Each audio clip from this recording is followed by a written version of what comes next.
Grep Democrat. Pipe. Grep Cat. Adam Curry, John C. Dvorak. It's Sunday, April 15th, 2018. This is your award-winning Gitmo Nation Media Assassination, episode 1025. This is No Agenda. Eating stamppot met gehaktballen, draadjesvlees en Hema-worst. And broadcasting live from the Whorehouse Studios in the Garden of Amsterdam. Laden and Gitmo Nation Lowlands in the morning, everybody. I'm Adam Curry. And from, actually, the Gulf Coast, Mississippi, I'm John C. Dvorak. It's Crackpot and Buzzkill in the morning. Are you sure you're there? I think I'm from there, but listen to this. What? Oh, you got a bell. Yeah, they had a bell at the front desk. No. All right, what's your sitch, baby? Where you hanging? This is actually a real bell. That's a real bell. Service. Yeah, I got a rinky-dink compared to that thing. Big sign. Yeah, I'm down here. The Gulf Coast has got some tech conference. What's the name of the tech conference?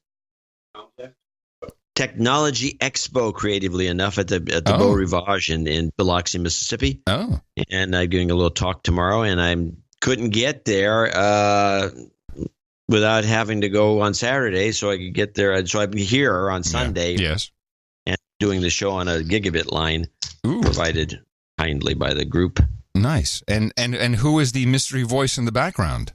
That's Tom, the dude named Tom. Okay. Hello, dude named Tom. Good. He's their equivalent of a dude named Ben.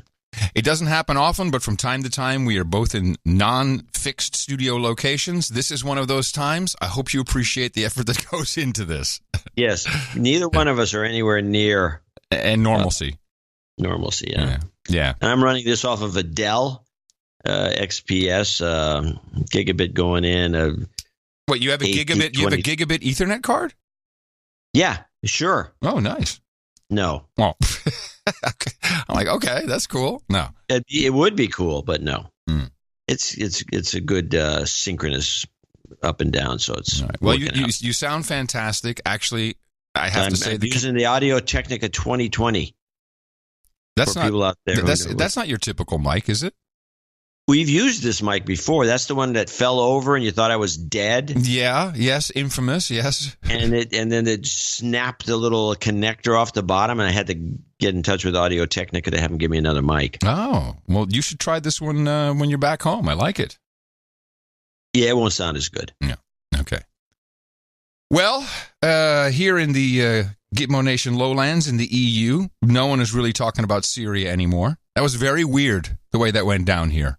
Because it happened what were they thinking in the EU when this stupid thing happened? Well, you see, it happened overnight, so people woke up to almost pretty much, we're talking 6-7 hours later. World War III. No, exactly the opposite. Like, this is going on, but, it seems like stuff is kind of calming down. Trump may be pulling back a little. It was almost immediately, there was to me, what I saw was really not a lot of World War III talk. And then, let's say maybe a couple hours later, I was bored of looking at whatever I could find here.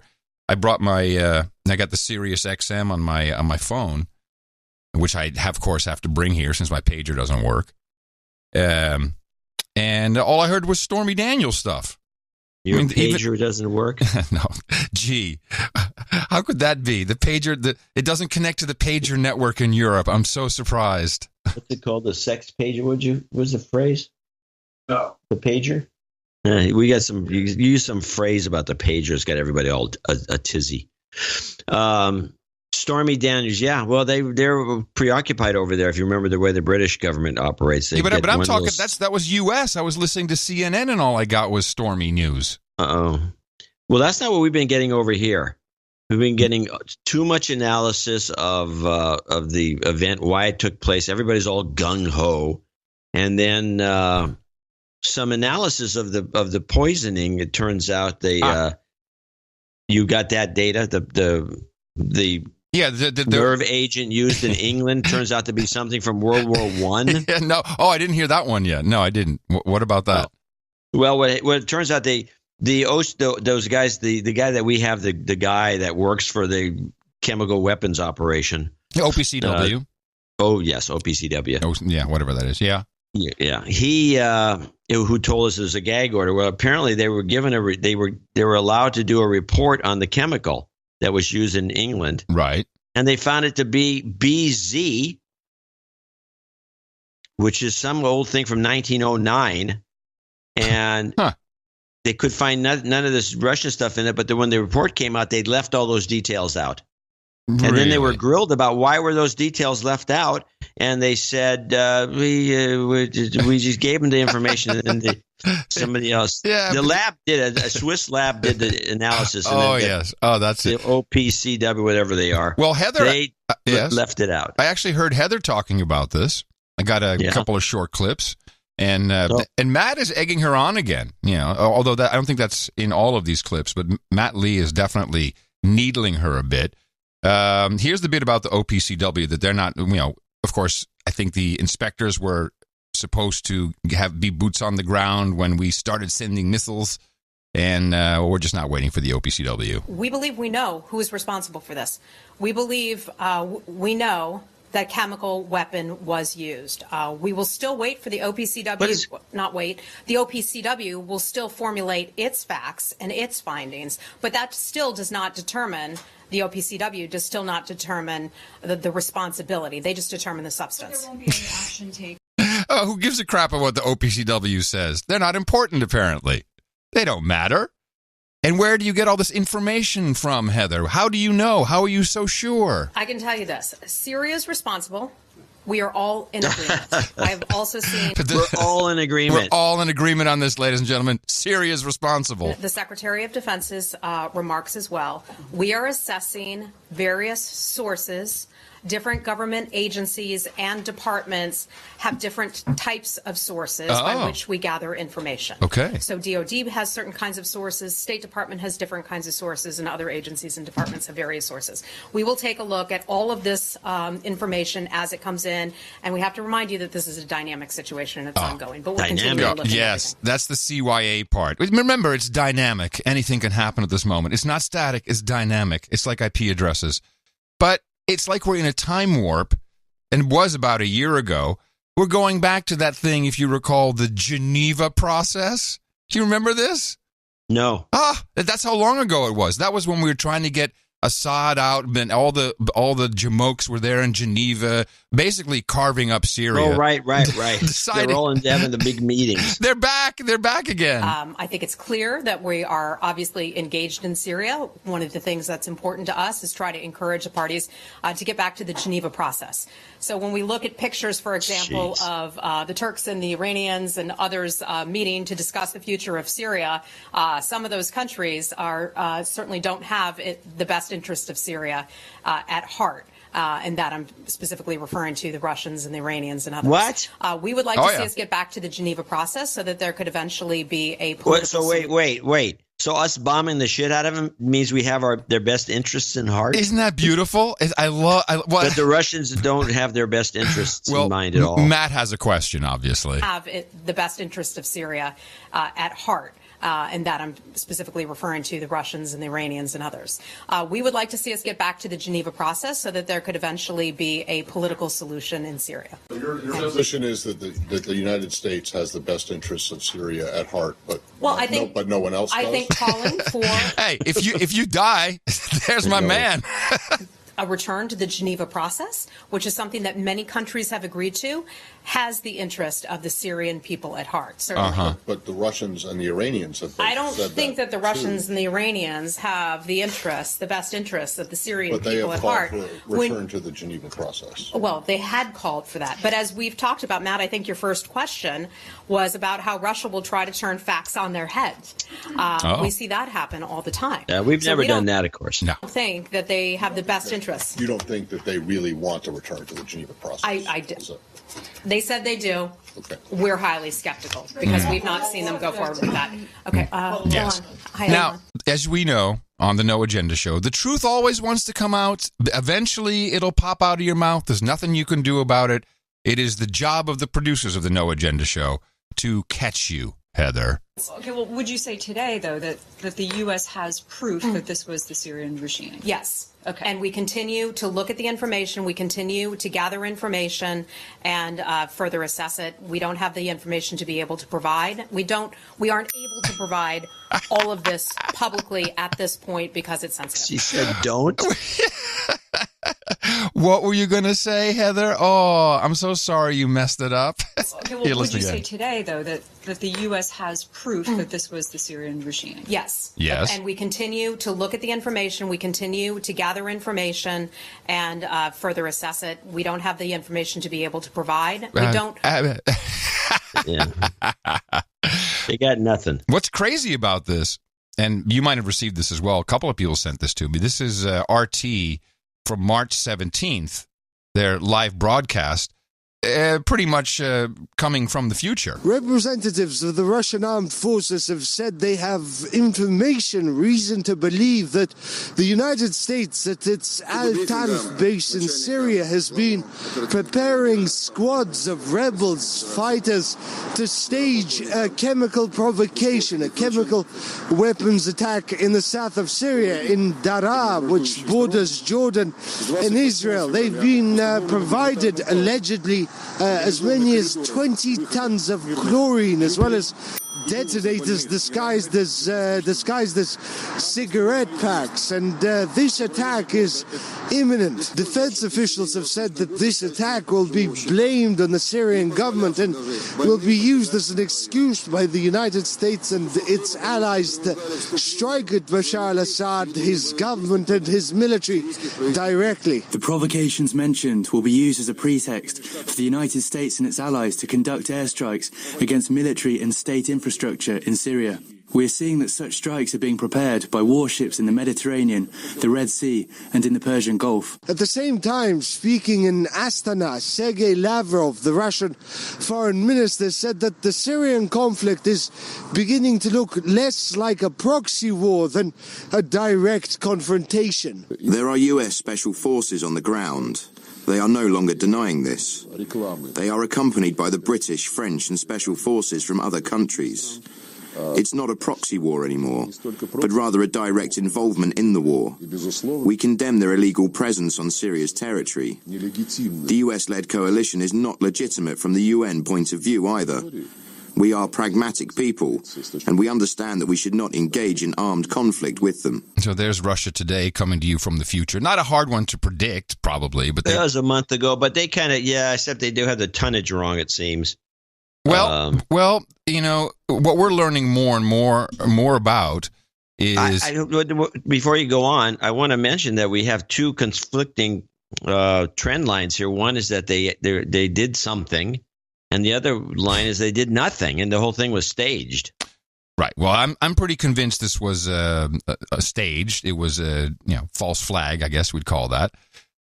What we know is that the Obama administration, Hillary Clinton specifically, approved a secret program to smuggle chlorine from Libya to Syria, to the rebels in Syria. And, of course, we know that although ISIS may be defeated, whoever they were, there's still rebels hanging around. And you really don't hear about this topic of chlorine being smuggled or transported from Libya to Syria. You don't hear about it much on the M5M, except if you have 10,000 producers who catch stuff from time to time. This is Professor Jeffrey D. Sachs from Columbia University.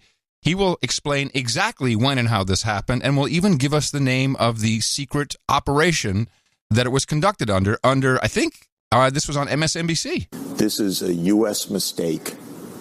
Actually, it was on the Morning Joe show. Joe wasn't there, but Mika was, and she's very upset with this story. Started 7 years ago, and I remember the day on your show when President Obama said Assad must go, and I looked at you and Joe and I said, how's he going to do that? Where's the policy for that? Right. And we know they sent in the CIA to overthrow Assad. The CIA and Saudi Arabia together in covert operations tried to overthrow Assad. It was a disaster. Eventually it brought in both ISIS as a splinter group to the jihadists that went in.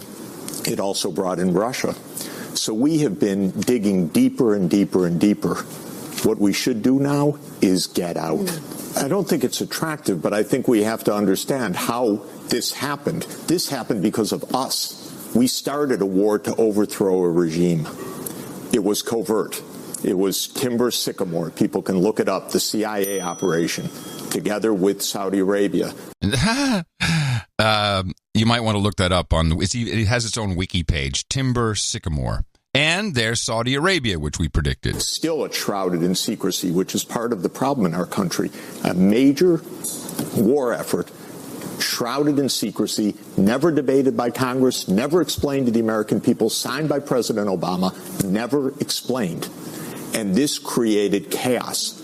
And so just throwing more missiles in right now is not a response. My only concern... We need to go, it's, by the way, not to walk away, to go to the UN Security Council, as the Admiral says, to agree with Russia on a strategy for ending the fight. But ending the fight means that we stop trying to overthrow a government, that we stop trying to support rebels who are committed to overthrowing the government. That is where this war continues, because we, to this day, back rebels that are trying to overthrow a government contrary to international law, contrary to the UN Charter, contrary to common sense, contrary to practical path. We can't do it. And it's just creating ongoing crisis to the extent of facing an imminent confrontation with Russia. So I think this is an important conversation to have.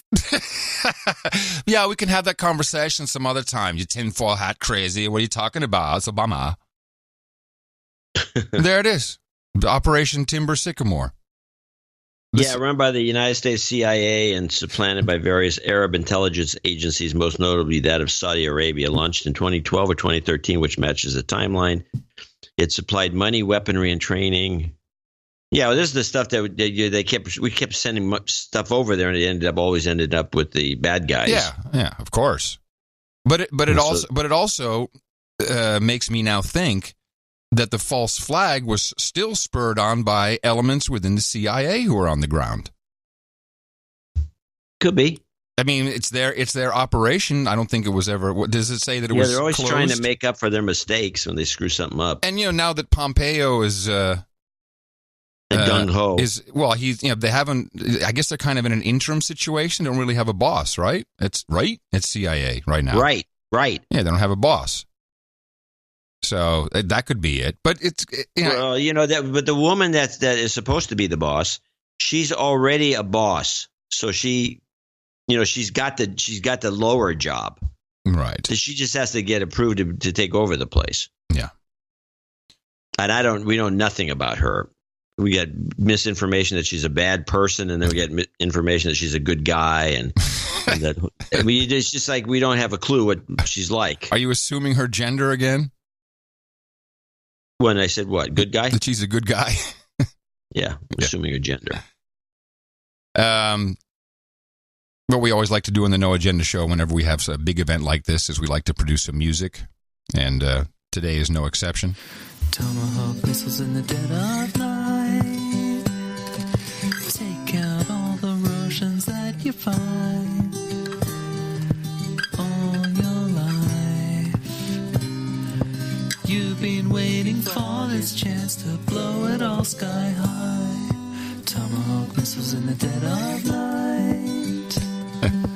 Even if the reason is a lie, Assad must die. It's time we blew it up to send a message to this guy. There you go. That is our dude named Ned, Knight of the Convict Broadcasts. Let's listen to the Fox analysis so you can get, because you probably haven't heard this. No. Over there. So let's go Ed Henry Fox analysis. Kidoki. Our chief national correspondent, Ed Henry, is joining us now late with details. Good evening, Ed. Well, Shannon, great to see you. You're right. I mean, remember, this president campaigned as someone who would not be an interventionist if elected, but about a year ago did, in fact, intervene in Syria before all of this because of another chemical weapons attack. At that time, the president saying that the horrific images he had seen on television and elsewhere had led him to believe that the Assad regime needed to get a message tonight. They're getting what appears to be a much stronger message, in fact, as we see Damascus getting smacked from the east, south, and west from the U.S., British, and French militaries. This president also talked a lot in the campaign and in the early days of this administration about the fact that he felt President Obama, his predecessor, had made a big mistake by laying out that red line in Syria back in 2012, saying that if Assad used chemical weapons, that would be a red line and that the U.S. Would have to respond with action. Mm-hmm. Yeah. A lot of this, there's a lot of coincidence going on. The Bolton thing is the one that's got me the most kind of irked. Well, but from what we know, this was pretty much like the strike exactly 1 year ago, wasn't it? It's like, okay, some stuff blew up some stuff. I mean, where was the big chemical cloud, by the way? I know. Why would you blow up a chemical? Is that floating over Europe at any point? Should I be worried about, the big explosion from the chemical stuff they blew up? Or am I just thinking simplistically? You're thinking simplistically. They had one of the guys, apparently that was a research facility, one of the main things they blew up. And they had one of the top guys there walking through it on one of the shows. I don't have a clip. And he's just lamenting the fact that, said two things. One is there was no chemical weapons here. And if there were, why would you bomb them? All the things you want to do. That's not. Exactly. Yeah. Well, that's the logic that nobody's discussing. Well, the people who try to discuss it, we already had an example of that, of the former UK ambassador on the previous episode. There's another example out there of a former British commander in Iraq who tried to lay the same story out on Sky News this time instead of BBC. What we've heard from either Sergei Lavrov or indeed the Russian ambassador has made it more difficult for the UK to launch any kind of attack without putting it to Parliament. Yeah, I think quite apart from all that, the debate that seems to be missing from this is, and this was actually mentioned by the ambassador, was what possible motive might have triggered Syria to launch a chemical attack at this time in this place. The Syrians are winning. Don't take my word for it. Take the American military's word for it. General Virgil, the head of CENTCOM, he said to Congress the other day, Assad has won this war, and we need to face that. So, and then you got last week the statement by Trump, or the tweet by Trump, that America had finished with ISIL and we were going to pull out soon, very soon. And then suddenly you get... Okay, I'm very sorry. You've been very patient waiting for us, but we do need to leave it there. I'm very sorry. Thank you very much indeed. More to come on Sky News. Do stay tuned. Very sorry. You've been very patient. Thank you very much. We have to leave it there. I guess we don't need this bull crap out. What was I looked for it. I couldn't find your clip from the last show about, you were really irked about it too. The journalist who said that there had been dozens. Oh yes, the dozens. Do you remember what that was titled? Because it wasn't. There was no dozens in the title. Do you remember what that might have been? If you can read me the clip list real quick, I can tell you exactly which one it is. Yeah, I could probably read you the clip list. Hold on. This is beautiful. I can actually do this. I look under JCD clips. All right. I have, I still have the 23andMe Redux, which you gave me again today. CNN rating low, EPA escalation potential, Facebook, Harvard, insane homeless, PBS, dead Palestinians, sexual harassment. See, I can't find it, John. It makes no sense. I can't figure out which one it is either. Right. But you were irked because the journalist said it's a PBS, one of the PBS clips. So just read me those, because it's the guy from PBS who said that. Oh, hold on. I think there's only two of them. PBS. PBS reports dead Palestinians? No. Flat report? No, the flat report we haven't played, I don't think. Was this? But it wasn't it Sun. Oh, wait, here we go. Escalation. I found it. Here we go. Curtail this kind of behavior. Is your sense that we can stop Assad from using chemical weapons? I mean, he has done this dozens of times in Syria. Okay, dozens of times, which you took quite a bit of offense to. Well, from a journalistic perspective, dozens means at least 24. Right. Minimum. Right. Well, what if his reporting was factual based upon his limited knowledge of the facts? Well, what are the dozens of attacks? Well, I've only heard of 2 or 3. I bring you shill extraordinaire, Nikki Haley, United Nations. Oh, Nikki Haley is that? You don't forget. I want to make. I hate to do this. Let's not say don't forget. Let's say remember. Remember. Well, no, you want to forget. Oh, that you were a big fan of hers. Oh, there's no need to bring that up. I mean, that's what I said. I said I didn't need to bring it up. But you did it anyway.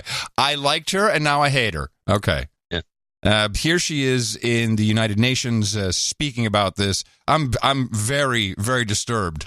Let's be clear. Assad's most recent use of poison gas against the people of Douma was not his first, second, third, or even 49th use of chemical weapons. The United How come States this has not been reported? He did. Your guy reported dozens of times. Yeah, well, that's where he got it from. Apparently, the same talking points. I never heard this. You think that they ought to get this guy? They're trying to screw him. They're trying to get him out of there. They're trying to do anything to ruin his reputation and kill him if they can. And if he did something 49 times, you think that somebody might want to mention it? It gets better. Chemical weapons. The United States estimates that Assad has used chemical weapons in the Syrian war at least 50 times. Public estimates are as high as 200. 200. Can I hear 225? Do I hear 225, 225, 225, do I hear 250, 250? Yeah, 200, she says. So why didn't we react to, why was there no video? Why was there nothing from all these 200 attacks? Were any of these before the red line, Obama's red line? If that was the case, why did Obama bomb the shit out of him? Well, she was pressed on this, and let's count along. Let's see. And you know what? Just to give her the benefit of the doubt, when she talks about multiple missiles, we'll even count those and see if we can get to 49, 50, or maybe 5 or 200. In the weeks after Assad's sarin gas attack last April that killed nearly 100 people, including many children, the regime used chlorine gas at least once and possibly as many as 3 times in the same area. 3 times, 3. Last November, just as the Joint Investigative Mechanism mandate expired, the regime attacked its people with sarin again in the Damascus suburbs. 4. In January, no, that's actually Assad 5. used at least 4 chlorine-filled rockets in Douma. We'll take 9. And then he struck again last weekend. 10. And thanks to Russia, there was no UN body to determine blame. There was no body. We never saw any of this. What happened? Why didn't we know about this? Why were we firing missiles earlier? Because they're liars. They're real. They're full of crap. They're super duper liars. Oh man, she definitely sounds like a liar with that 200 thing. Wow. And come on. So why did they just what we're doing? What she's saying now is that we're cherry picking because he's just bombing people left and right with poison gas, and we pick one out of the blue because it's got the white hats and the YouTubers involved. Well, and we bomb the shit out of them. But we should have been bombing the shit out of them all along, or not. I mean, the only other plausible theory. Someone's ringing the bell. That's odd. The only other plausible theory is that maybe we never had the goods on these 199 other times. And we don't have the goods on this one. Well, we have some goods. We got a little bit. No, we got media. A fake video. And we got the media talking about it. Maybe the media just didn't care about reporting on it back then. I don't know. And then, of course, we have Trump's tweet, and this has got to be trolling of the highest order to add mission accomplished. I didn't see that. Oh, tweet. Yeah. He said, great job, everybody. Perfect execution. Fabulous. Woo! We're all fantastic. And at the end, mission accomplished. Yeah. To give the needle to Bush? I don't know, but they brought in my favorite former Secretary of State, William Cohen. And he's my favorite because he's the guy that admitted to us having Secretary of Defense, I think. State or Defense? No, he's not state. No, it's Defense. No, wait. Well, now it might have been. Now I know. Okay, let's go check it out. But I think it was state. The William Cohen is the guy who said, there's lots of weapons. People control the weather. They can create earthquakes. Earthquake machines are real. Your buddy. Yeah, this guy. So they bring him in to talk about everything that's going on, the coincidental timing of the event, and his response to Trump's tweeting. Of course, President Trump's strikes on Syria last night come at a time of personal and political crisis, a special counsel investigation and a criminal investigation into the president's personal lawyer. These twin challenges have drawn comparisons to 1998. President Bill Clinton responded to al-Qaeda attacks with an airstrike on Sudan. On the same day, Monica Lewinsky was to appear before a grand jury to give testimony about her affair with President Clinton. The U.S. Secretary of Defense at that time was William Cohen, who joins us. Mr. Secretary, I want to note, as someone who's a reporter then, that there was a lot of skepticism about the timing of those attacks. They turned out to be justified. How do you feel about President Trump's decision last night? Well, I think it was justified. I did question both the means in which he communicated his intent and the message that went out to the Russians and the Syrians and the Iranians. Namely, it went out as a taunt. And I've tried to indicate in some of my past appearances that, the NFL bans taunting for a good reason. And I think at the presidential level, taunts are unwarranted because they can produce a backlash or a reaction. I'm not sure how he does that or why, to make a comparison with NFL taunting and then taunting world leaders. I don't know. It's like it's just off the wall. Well, you want to hear off the wall? I mean, let's get an idea of Dimension B. Well, first of all, Katie Turd, but she's on MSNBC today. And who the hell did she have call in? She kind of has her own show there. Well, here's one of her fabulous guests who, of course, is all in on I hate Trump. War was a terrible idea. We should have never gotten into it. Do you think that the advisors he has in place right now are going to change his mind on that sort of thing, or he's going to change their mind on that sort of thing?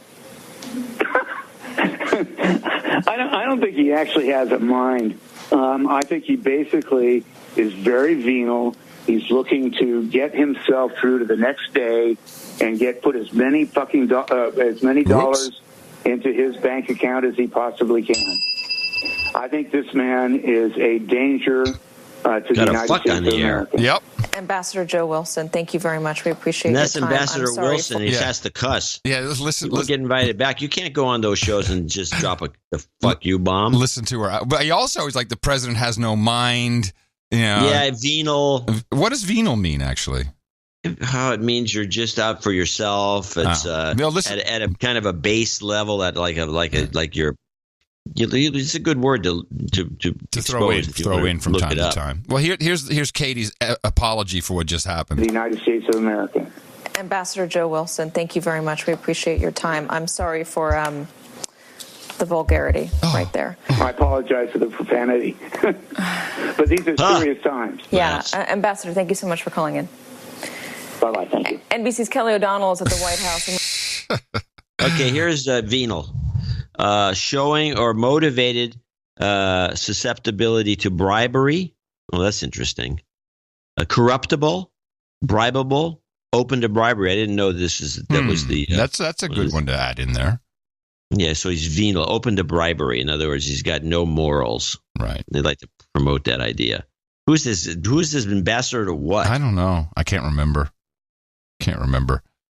But, what it appears to be now is just another one of those kind of empty strikes. Just, shoot around a little bit and have a big mouth and mission accomplished. Might be, at least when Clinton did his to get everybody off his case, he actually, he was busting up a civil war that was going on. Right.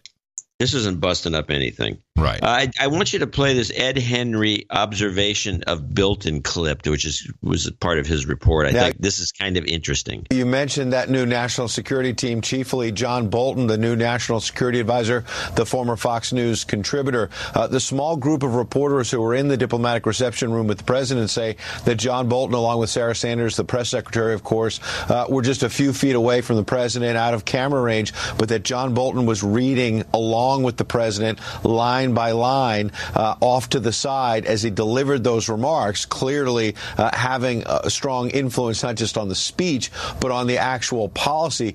Contrast that with Jim Mattis, the defense secretary, who has been urging a lot more caution. So I'm imagining this guy, and I think this is what happened, moving his lips.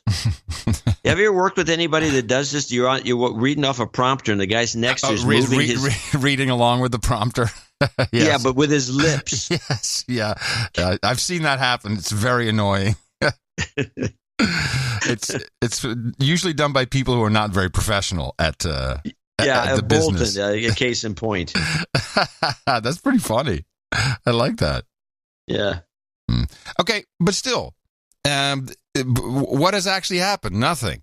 Apparently nothing. I mean, Assad didn't get killed, which I think is a good message towards Kim Jong-il over there in North Korea. It's like, okay, well, at least they didn't bomb him.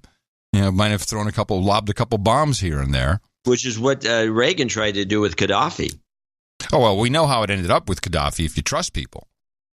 Well, I mean, but first, before he got to the point where he's trusting people, Reagan actually lobbed bombs right at his house and killed a couple of his kids. Oh, really? Yeah, during the Reagan era. Oh, wow. This when Gaddafi was still on the bad side of things. Still seen as one of the best presidents ever. Who, Reagan? Reagan.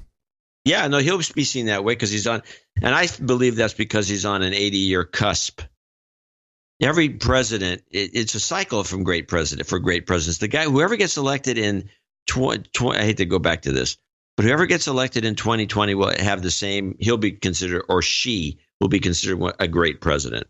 Yeah, it was 1940, 1980, 1900. I believe it's Teddy Roosevelt.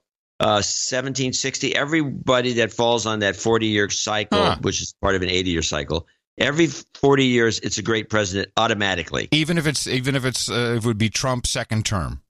Yes, then he would become a great president. If he gets voted out, then he'll be seen as a Jimmy Carter. If Carter got reelected instead of Reagan, he would have, whatever happens because of this economic cycle, he would have been considered a great president.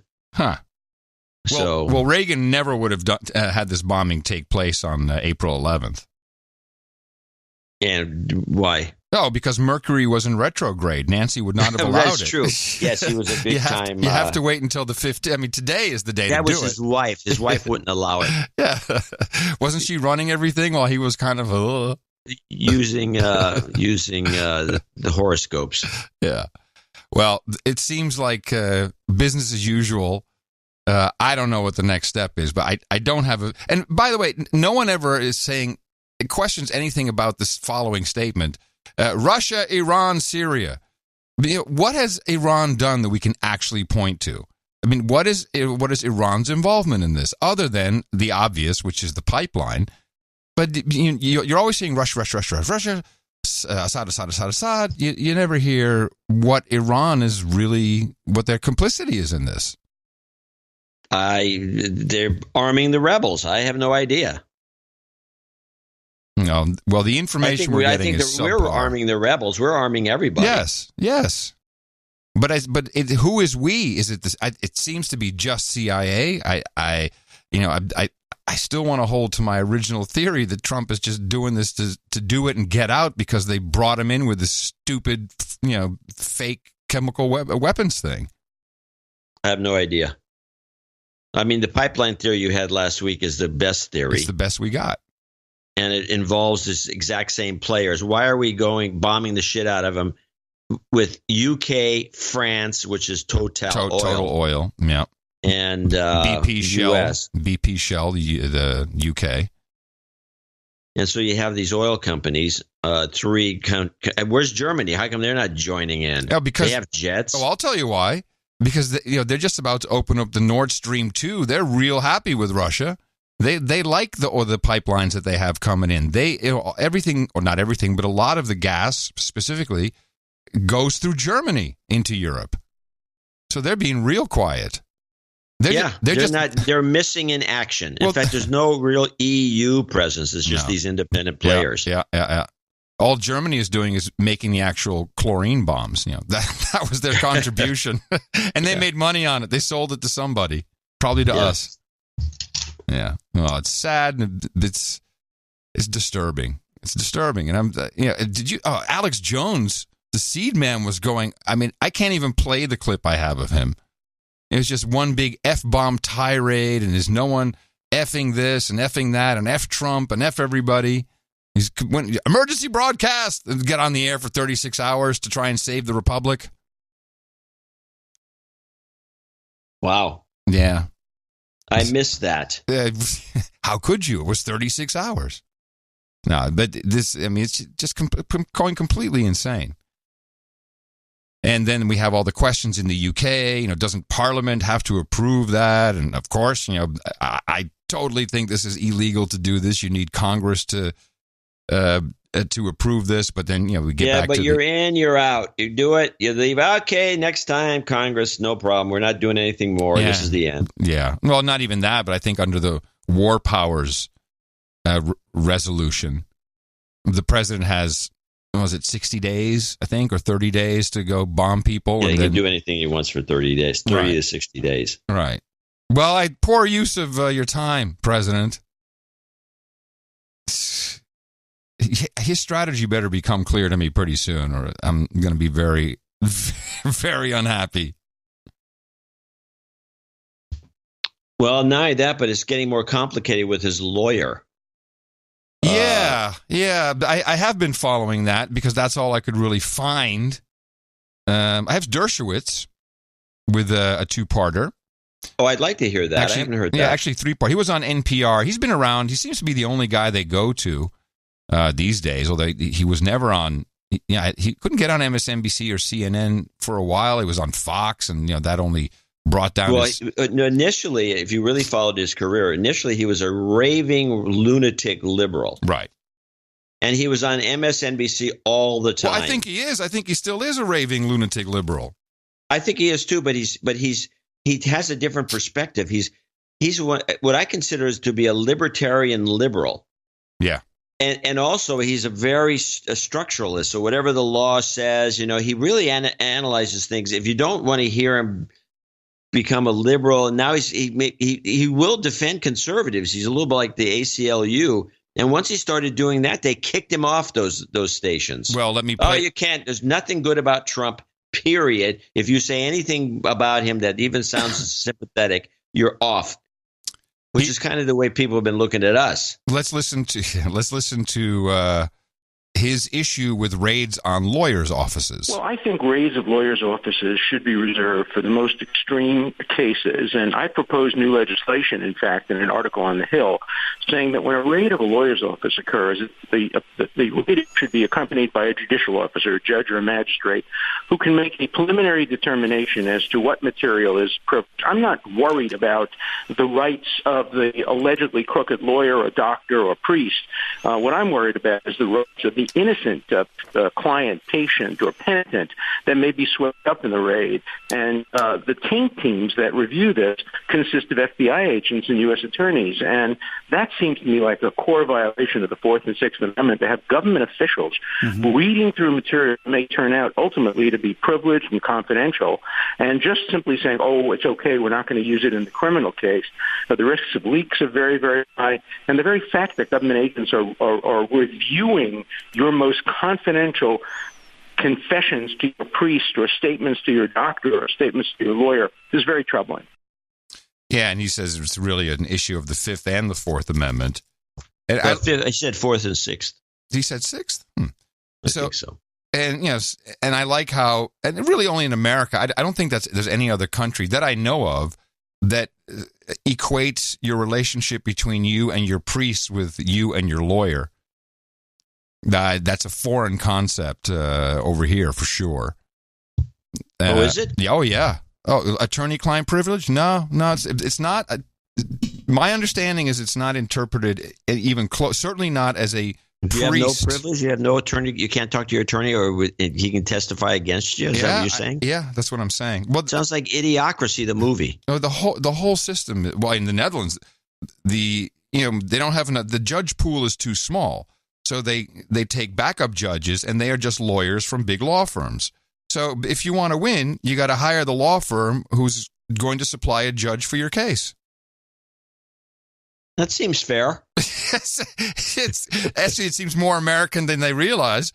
You mentioned the ACLU. Civil libertarians should be concerned. Now, the ACLU came out in favor of the raid, not even neutral, just in favor of the raid. I'm going to point that out to you. Good raid. Right. It supported the rule of law.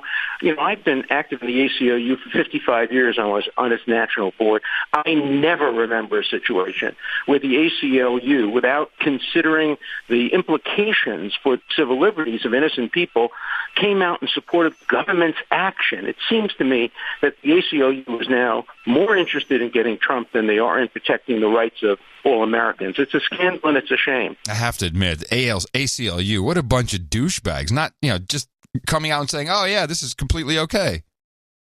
They were taken over by some liberal characters, Hillbots. Right. And I think this was in the last few years. And they have been messing up the place, as far as I can tell. Well, there was some documentary about this one guy who's just a stickler for. He's just a Hillbot. He's just a Hillary. Okay, so she got gypped. Oh, and Trump's got okay. to go. So there was a change. All right. Well, we have to look. I'll look into this. I want to find out who this guy is and how he came to power, because the law is the law. I mean, you can interpret things, but come on. And then this is really the clip I thought was the best of Dershowitz. He points out something that no one is really seeing, this incredible dilemma. There's an important issue that hasn't been discussed this morning, and that is, under the law of the Second Circuit, statements made by one's lawyer can sometimes be attributed to that person, and that puts Trump into an interesting dilemma. If he denies that Cohen is his lawyer for these purposes, then he loses any claim of lawyer-client privilege. But if he acknowledges that he was his lawyer for these purposes, then statements attributed to Cohen regarding any case involving Trump could be attributed to Trump himself. So he's on the horns of a little bit of a dilemma here. Yeah, I can see the problem. Yeah, well, that's probably the idea. Unless you just say, well, he was off the meter at that moment. He was working on his own. I don't think it would hold very well, but you could try. Well, this is going to... The latest thing is they found that he was representing crooked cabbies or something, and maybe that's why they raided the place. Yeah. You heard that one? No. Crooked cabbies? One. Yeah, crooked cabbies. No, I hadn't heard that. Doesn't sound right. No. You were you were so spot on about the Me Too movement drying up right after that special election. Yeah. It's so completely gone, and even though today we had one of the largest, or maybe it was yesterday or the day before, one of the largest downfalls when it comes to, way bigger than Harvey Weinberg, WPP Chief Sir Martin Sorrell quits the agency. Oh, really? Oh, yeah. I missed that. Oh, yeah. It is in the best interest of the business for him to resign, the company said. He has stepped down after an internal investigation into his personal conduct. Well, it's not a Hollywood per se, but it's close. How big is... there's WPP, there's Omnicom. Is there even a third? Yeah, there is a third. Publicis or something. I thought WPP acquired Publicis. I think they're still separate. I could be wrong, but I know there's a fourth one which is very small. We were talking about PR companies. Yeah, PR marketing which have been all, there used to be 1 million of them and they all got consolidated, which seems like nothing but a conflict of interest written all over it. You hire one of these guys and then you hire, one of the advertising agencies or whatever they are, Gray, Walter Thompson, and right down the hall, another Burnback Doyle, whatever, they take the other client. I mean, it's like we can take all the clients because we'll just assign them to different sub companies. That's right. It's totally corrupt. This is what happened with. I've told the story before. Stop me if you think it's boring. Pearson Publishing, huge. They bought up all the computer press. They bought you except for one. You want to do a computer book. You went to Macmillan. You went to a slew of them. Even Dell was doing them, but everyone was doing computer books. Simon & Schuster. And so Pearson bought up all the computer book companies, and they all under their umbrella. And here's the game that they play, which I think is a problem with all these sorts of consolidations, which the government doesn't do anything about. With Pearson, they also bought up a company called Q. Yeah. Q was a big publishing company, and everything they did was for hire. No royalties. You were paid $5,000, $10,000, whatever, to do a book. Yeah. Yeah, Q was no royalties. It was just a pay. You sold your book to them. You sold everything, no royalties. And so if you is that even legal? Can they even force that kind of contract? Sure, it is. Oh, I thought that there was, like you couldn't do that to someone in music anymore. I don't think. Maybe not in music. I'd be surprised if that's true, but okay. I could be wrong. But in publishing, No, I'm sorry. You're right. No, of course, music publishing is just as corrupt. You're right. Absolutely. They never even get the chance to hold on to their publishing. So here's the game that they played, though, that was really fascinating. If you had a book that looks like it was becoming a bestseller on something or other, they would clone it and give it to Q. Right. And let them publish it. And then, since they owned all the different publishers, which one do you think they promoted the most? Yeah, of course. Only one. They promoted the one that they didn't have to pay royalties to anybody. Wow. So it just killed the entire computer book industry, period. And it's not what it was, that's for sure. And this is what they've done with this public relations operation. They have all these companies that used to be independent and competing with each other. This is a disaster. I'm glad that guy got burned. Well, I've never met him, but hopefully the British press will give us a little more insight into exactly what happened. So we can do a full report. Lurid. Yeah, hopefully that's what we like the most. Luridness. Okay, well, I guess we can stop talking about that for a minute. Yeah, I found some interesting old clips I wanted to bring back up. Okay. One of them is this one just came out of the blue. I'm digging through the archives and I found this Nixon and drugs clip. Okay. Forbes reports on a remark by a former Nixon aide hinting that the war on drugs had a hidden purpose, that President Nixon saw the drug crackdown as a way to arrest blacks and anti-war protesters. Ehrlichman also claimed that the White House knew they were lying about drugs. Really? Yeah, isn't that interesting? Wow. What was that on? That was what's her? That had to be on the CBS Morning show.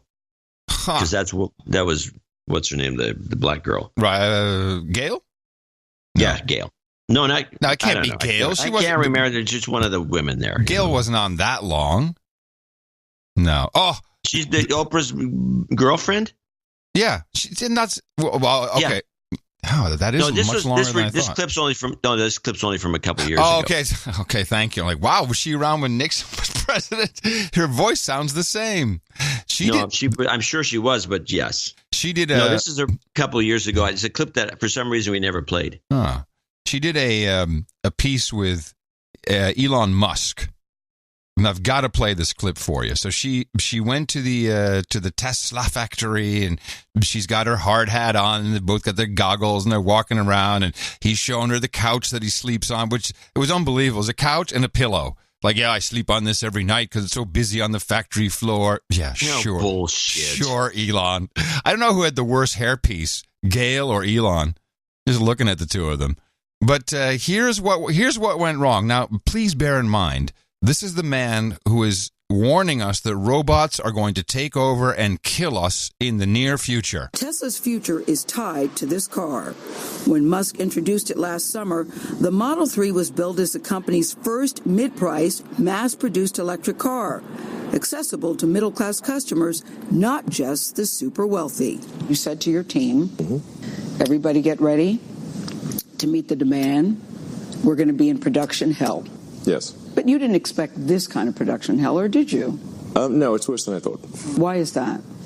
Why is it harder? What happened? We can't make one car. Some of the things that we felt were our core technology. We put too much new technology into the Model 3 all at once. That this should have been staged. High tech goes in the cars, but it also builds them. This is widely regarded as one of the most robotics-driven auto assembly lines on the planet. Elon, part of the thing I heard about the Model 3 is that there's too many robots. That maybe Yeah, I agree. You think so too? That maybe you need more people in here working. We do. In some cases, the robots actually slow the production, right? Yes, they did. We had this crazy complex network of conveyor belts, and it was not working. So we got rid of that whole thing. This is cool, Elon. Yes. That's literally how she replied. This is cool, Elon. This is cool, Elon. Oh, this is cool, Elon. You should ISO that. It's ISO'd. Believe me, it's ISO'd. This is Now, cool, Elon. I have to ask you something. I saw this presentation, and she's driving around with him, and he's making a point of being hands off the wheel. Oh, I didn't. I didn't. Maybe I didn't see that piece. Well, I saw it. And he's driving and making a point of being hands off the wheel. Maybe this is another piece. Yeah. And I thought you said you had to have touch the wheel all the time when you put that. Yeah, it's going to beep at you every 15 seconds or something. Yeah. Wasn't beeping. This is cool, Elon. Oh, Elon, this is cool. But his robots didn't work, so he's replacing them with people. But yet robots, we're so close, Armageddon is coming. Shut up. He's going to be replacing them with a ticket to Argentina. Why? No extradition. He's going nowhere. Gail also had Paul Ryan on. Since we're talking about Gail, I have one more clip. You had dinner with the president last night. There was a big photo picture with the thumbs up, very celebratory. What were you all celebrating? Just the accomplishments we've had heretofore, and then the rest of the agenda that we're working on. We're working on infrastructure. We're working on some healthcare bills. We're working on lots of different bills with respect to workforce development, career and technical education. And we were celebrating the agenda we've passed and the agenda we have yet to pass this session in this spring. Because, when I look at that picture, Mr. Speaker, I have to say I don't see anybody that looks like me in terms of color or gender. And I really despise this line of questioning now, particularly if it starts with, I don't see anyone who looks like me. Yeah. There's a bunch of old white. Hey, there's no one up there who looks like me either. No one looks like me. No. But although when it comes to bad hair, Gail, I'm sorry. There's some rugs there. But geez, and then this is Paul Ryan's goodbye song. I don't give a crap about the guy. He seems like a doofus. But, he's saying goodbye. Okay, I'll do the interview with CBS. Okay, yes, I'll do it. Gail can interview me. And then she goes into this. And how do you answer? And I don't think he was prepared for it. You were one of the main people that said you want to do more for the Republican Party to expand. You wanted to expand the base. Some say this president really doesn't want to expand the base. So when I look at that picture, I have to say, I don't feel very celebratory. I feel very excluded. Well, I don't like the fact that you feel that. And we need more minorities, more women in our party. And I've been focusing on that kind of recruitment. The person who I'm a mentor to, literally, technically, I became a mentor is Mia Love. Some of my best friends are black. What are you talking about, Gail? I'm mentoring a black girl. Somebody I recruited in a primary to come. A lot of candidates like Mia that we're recruiting all around the country because I do. No, we're digging them up everywhere around the country. We're getting lots of black girls, Gail. Don't worry. Believe that, and that's something I'm going to keep working on. That's something I'm not going away from I'm going to keep hunting black girls. I promise. Life. I'm going to keep being involved in focusing on inclusive, aspirational politics. I'm going to keep fighting for the things I believe in, and that's among the things I want to do. I'm going to spend a lot of time with my friend Bob Woodson on poverty initiatives. No, another black guy I know. Those are things I care a great deal about that, frankly, I have been not able to spend time on because of a pretty busy day job. I get no time for black people. I think he really messed it up with this one. He did. That was bad. What he should have said was, the black community has pretty much turned against the Republican Party, and I'd like to ask you why that is. Anything but what he just did. That's what I would have said, and then what's she going to do? Now you put her on the defensive. Yeah, well, you should be a politician. Yeah, I should. I don't know. Well, usually, even in those situations, though, you get caught off guard by what you think is a softball interview. Yeah, and then somebody drops a bomb in there like that. You go, And with that, I'd like to thank you for your courage and say, in the morning to you, John C. NSE stands for, could have been a Republican, Dvorak. In the morning to you, Mr. Adam Curry. Also in the morning, all ships and sea boots on the ground, feet in the air, subs in the water, and all the dames and knights out there. Yes, in the morning to the troll room. Hello, everybody. NoAgendaStream.com. My nick seems to be changing. I think right now, I don't even know if I'm Adam C99 anymore. All kinds of technical difficulties today. We also want to say in the morning to our artist for episode 1024. The title of that was Poop Particle, which turned out to be somewhat of a downer for some people who were just saying, we're just hitting new listeners in the mouth. And they said, hey, you should check out the No Agenda show. And they're like, really, man? Really? You're going to make me look at this poop particle show? Really? That was the title of it. The art. That's probably why we lost all this money. It could be. All right, let's see what we got here. Well, hold on. Mike Riley did the artwork for episode 1024. And that was actually an old piece we found in the Evergreens. Yeah, that was buried. Yeah, it was No Agenda in the face bag logo with 2 thumbs up and a goofy looking smirk on the guy's face. Didn't he have it was a smirk? It was a downturned smile. Yes. Well, it depends on how you look at it. I think you can look at it and see a downturned smile, a smirk. And by the way, does anybody but me see a smirk on the Amazon box? No, I see that. That's been pointed out a lot, I think. Well, what would you put a smirk on a box? Well, for the same reason that the Wendy's girl has mom around her neck on the necklace, and there's all these little things. It's a subliminal. Oh, we have to do a segment on subliminal advertising for you. There's tons of this stuff. The logos are very powerful. There's tons of this stuff in logos. I think it's bull crap. No, I think it really works. A lot of this works. I think it doesn't work at all. Okay, I'll get some... I will try to... You can show... I know the subliminal stuff. I've seen all those pages, but what does it accomplish? So you got mom on the bottom of Wendy. So what? Well, does that mean their burger sales go sky high if they took the mom off and drop? I think that there's some evidence in studies, yeah. That I don't know if they took it off to see if it would drop, but I think that they probably saw an increase in moms taking or going to Wendy's more often. Folklore. Really?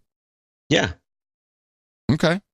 I mean, there's the devil, the skull in the ice cube.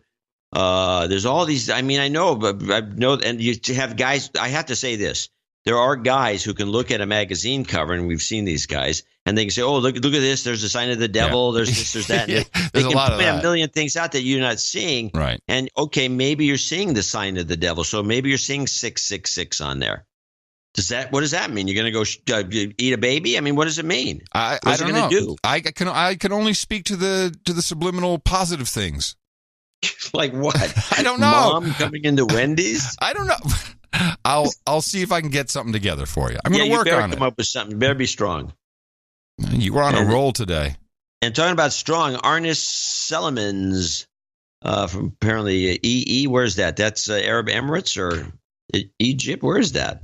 EE. Oh, I don't know where EE is. $333.33. I always thought it was Arab Emirates, but I could be wrong. No, that would be UAE. That would be UAE. No, but just the 2 letters. Okay. Jobs karma, please. This takes me to night. 333, episode 716, the portal, and today I understand this is double credited. So what he needs is a penny, first of all. He's got that one. And does he have a name? Does he have a night name?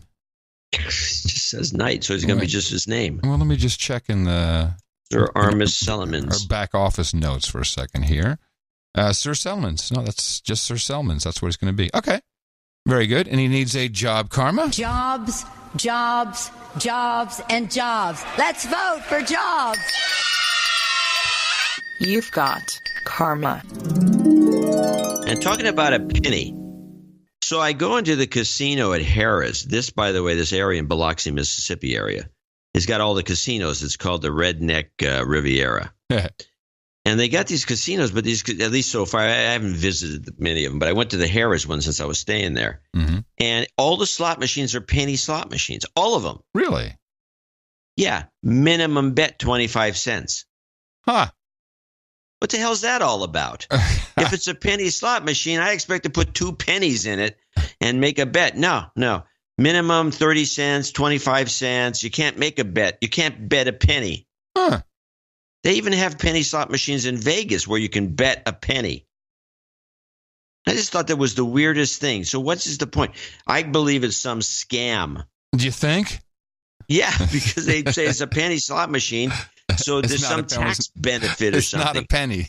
Oh, you don't have enough stuff for the old people that can only bet a penny. Okay, all our slot machines are penny slot machines. Okay, you're good to go. That's my theory. So you went in, is what you're saying? Yeah, I did. Place stinks, by the way. Bad ventilation. I'm not a big fan of this Harrah's Casino. I'll be at the Beau Rivage and check it out next. And I didn't even know that there was gambling there. I mean, this may be new for many of our listeners and producers out there. Highway 9, this Highway 9 or 10, not 90 goes that right through. Once you go over this bay, there's just casino. There's the Palace. There's the Harrah's. There's the Beau Rivage. There's probably a Golden Nugget. There's about up to a dozen, maybe 8, 9 of these casinos are all jungled into the same area. And yeah, it's where everyone comes down and gambles. And you go to the tables, there's a lot of old women. Just while we're on that for a second, I went to visit Christina. She's moving to a new place in the west of Rotterdam. And here's what you see when you walk down the street in the west of Rotterdam. You see Moroccan food, pizza, Moroccan food, Greek food, cell phone store, Moroccan food, cell phone store, Greek store, cell phone store, It's all money laundering operations. It's like all like internet store, internet coffee shop, no coffee, cell phones, internet. I think you can buy Bitcoin. If you know what I mean, you need to send some money overseas. You buy some Bitcoin. They take care of it.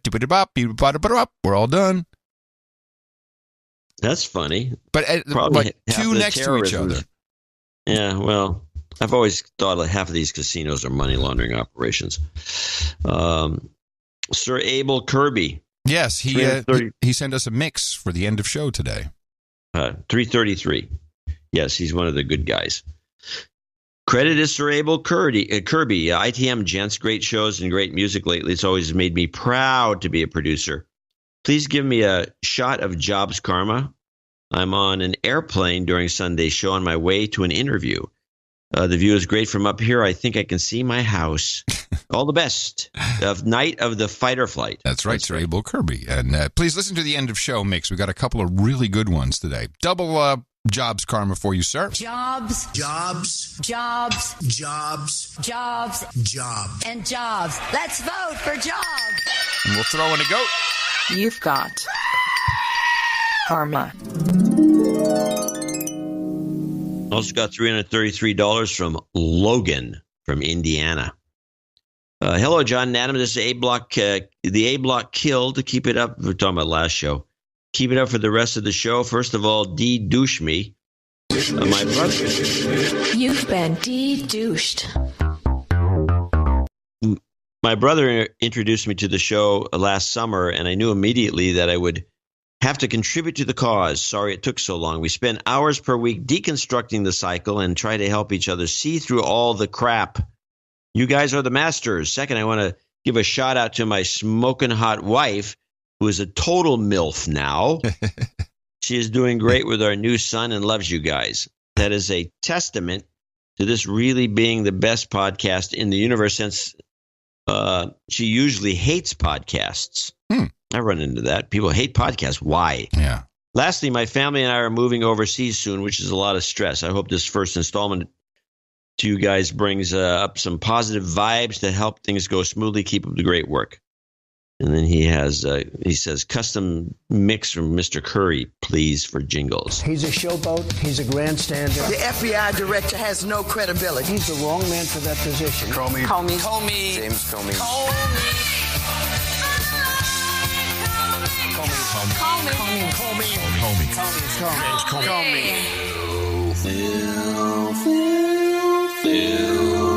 That's one mother I'd like to. You've got karma. Custom mix, you asked. I'm waiting for a little tune. Oh, I knew I'd miss one somewhere along the line. Okay. Just the scream is good. No. Let me try this. That's the worst one. That was horrible. You did that on the fly. Yeah, no kidding. Anyway, this is our favorite. Nusbam Akbar. Indeed, Sir Grand Duke Thomas Nussbaum in Virginia Beach, Virginia, 3/14/59. A pie donation as I travel from Virginia to Oregon for work. What does he do? I don't know. Whatever it is, he's doing well. Hugs and kisses, love and light, mac and cheese, NJNK. All right. NJNK. Thank you very much, Sir Nussbaum. Baronet, Sir Kevin Strange in Norwich. No. We have no. He's not an associate. Who? Well, he's 168. Oh, I'm sorry. I'm just reading like a robot. Thank you for nothing, Musk. You're right. So we have he's coming up. He'll be at the top of the list for the next segment. We have no associate executive producers today. No, we don't. That doesn't happen very often. That's odd. Yeah, it's very odd. Well, we want to thank our executive producers for today's show. Thank you. The showing was really rather light, but luckily you guys came in the way. I know why. Okay. April 15th. Oh, of course. Tax day in the United States. You're right. What day is today's date, by the way? Today would be April 15th. So tomorrow is officially tax day. Yeah, actually, Tuesday. They give you an extra day for some reason. Oh, really? Oh. Okay. Well, still, these will be our special executive producers. We thank you profusely, I say. And we'll be thanking more people in our value for value model coming up in the second segment, $50 and above. Remember, got another show coming up on Thursday. I will be back in the Cludio. You'll be back in at home? Yes, I will be back at home. Remember us at Dvorak.org/NA. And do just like we do when we're out and about on the road. We go out there, we propagate the formula. Our formula is this. We go out, we hit people in the mouth.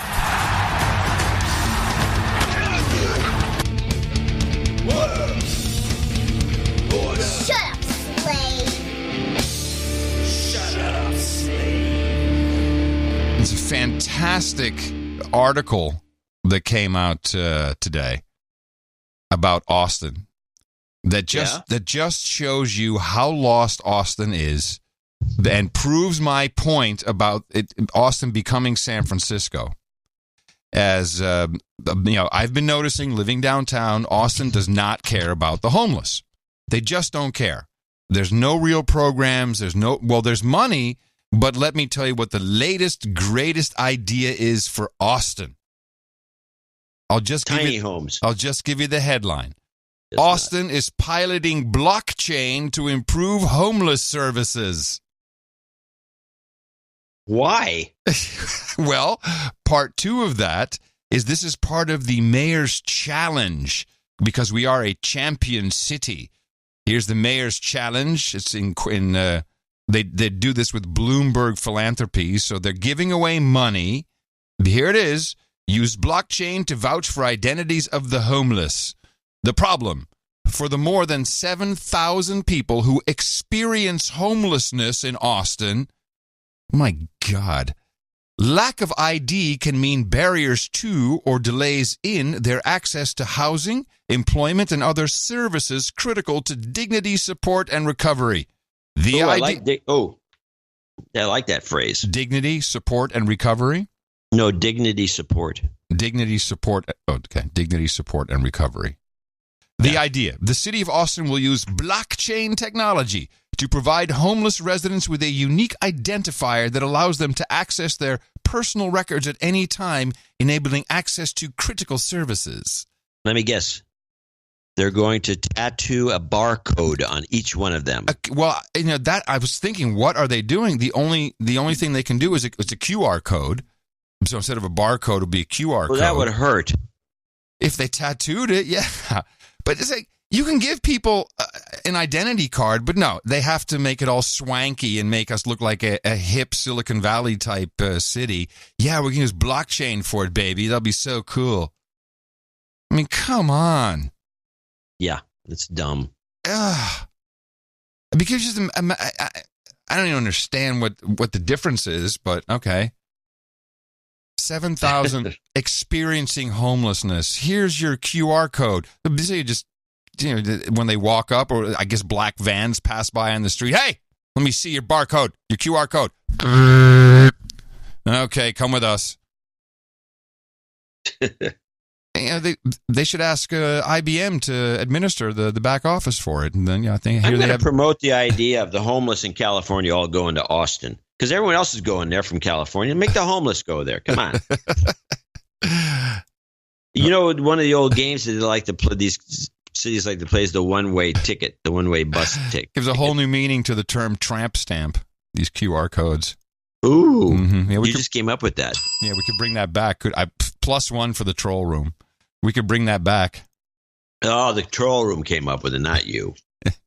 Yeah, you don't have to rub it in. Give him credit. You give him credit. I like that. Of course I do. Of course I do. But I mean, this is just outrageous. They're giving away money to someone who can. This is going to solve homelessness. People experiencing homelessness. So they will be able to identify their clients more easily. They're not going to solve anything, of course. No, but it's a waste of money. It's an ID program. Come on. So I have a leftover clip from last show I want to play. Mainly because I'm slowly forgetting what it's about. Can I just do something though? I'm sorry. I wanted to close this segment out with a little song. We have a segment? This is a segment? When the junkie's fighting home, when the crazy's fighting home, when my tent lies in the park across the trees, all covered now with fleas.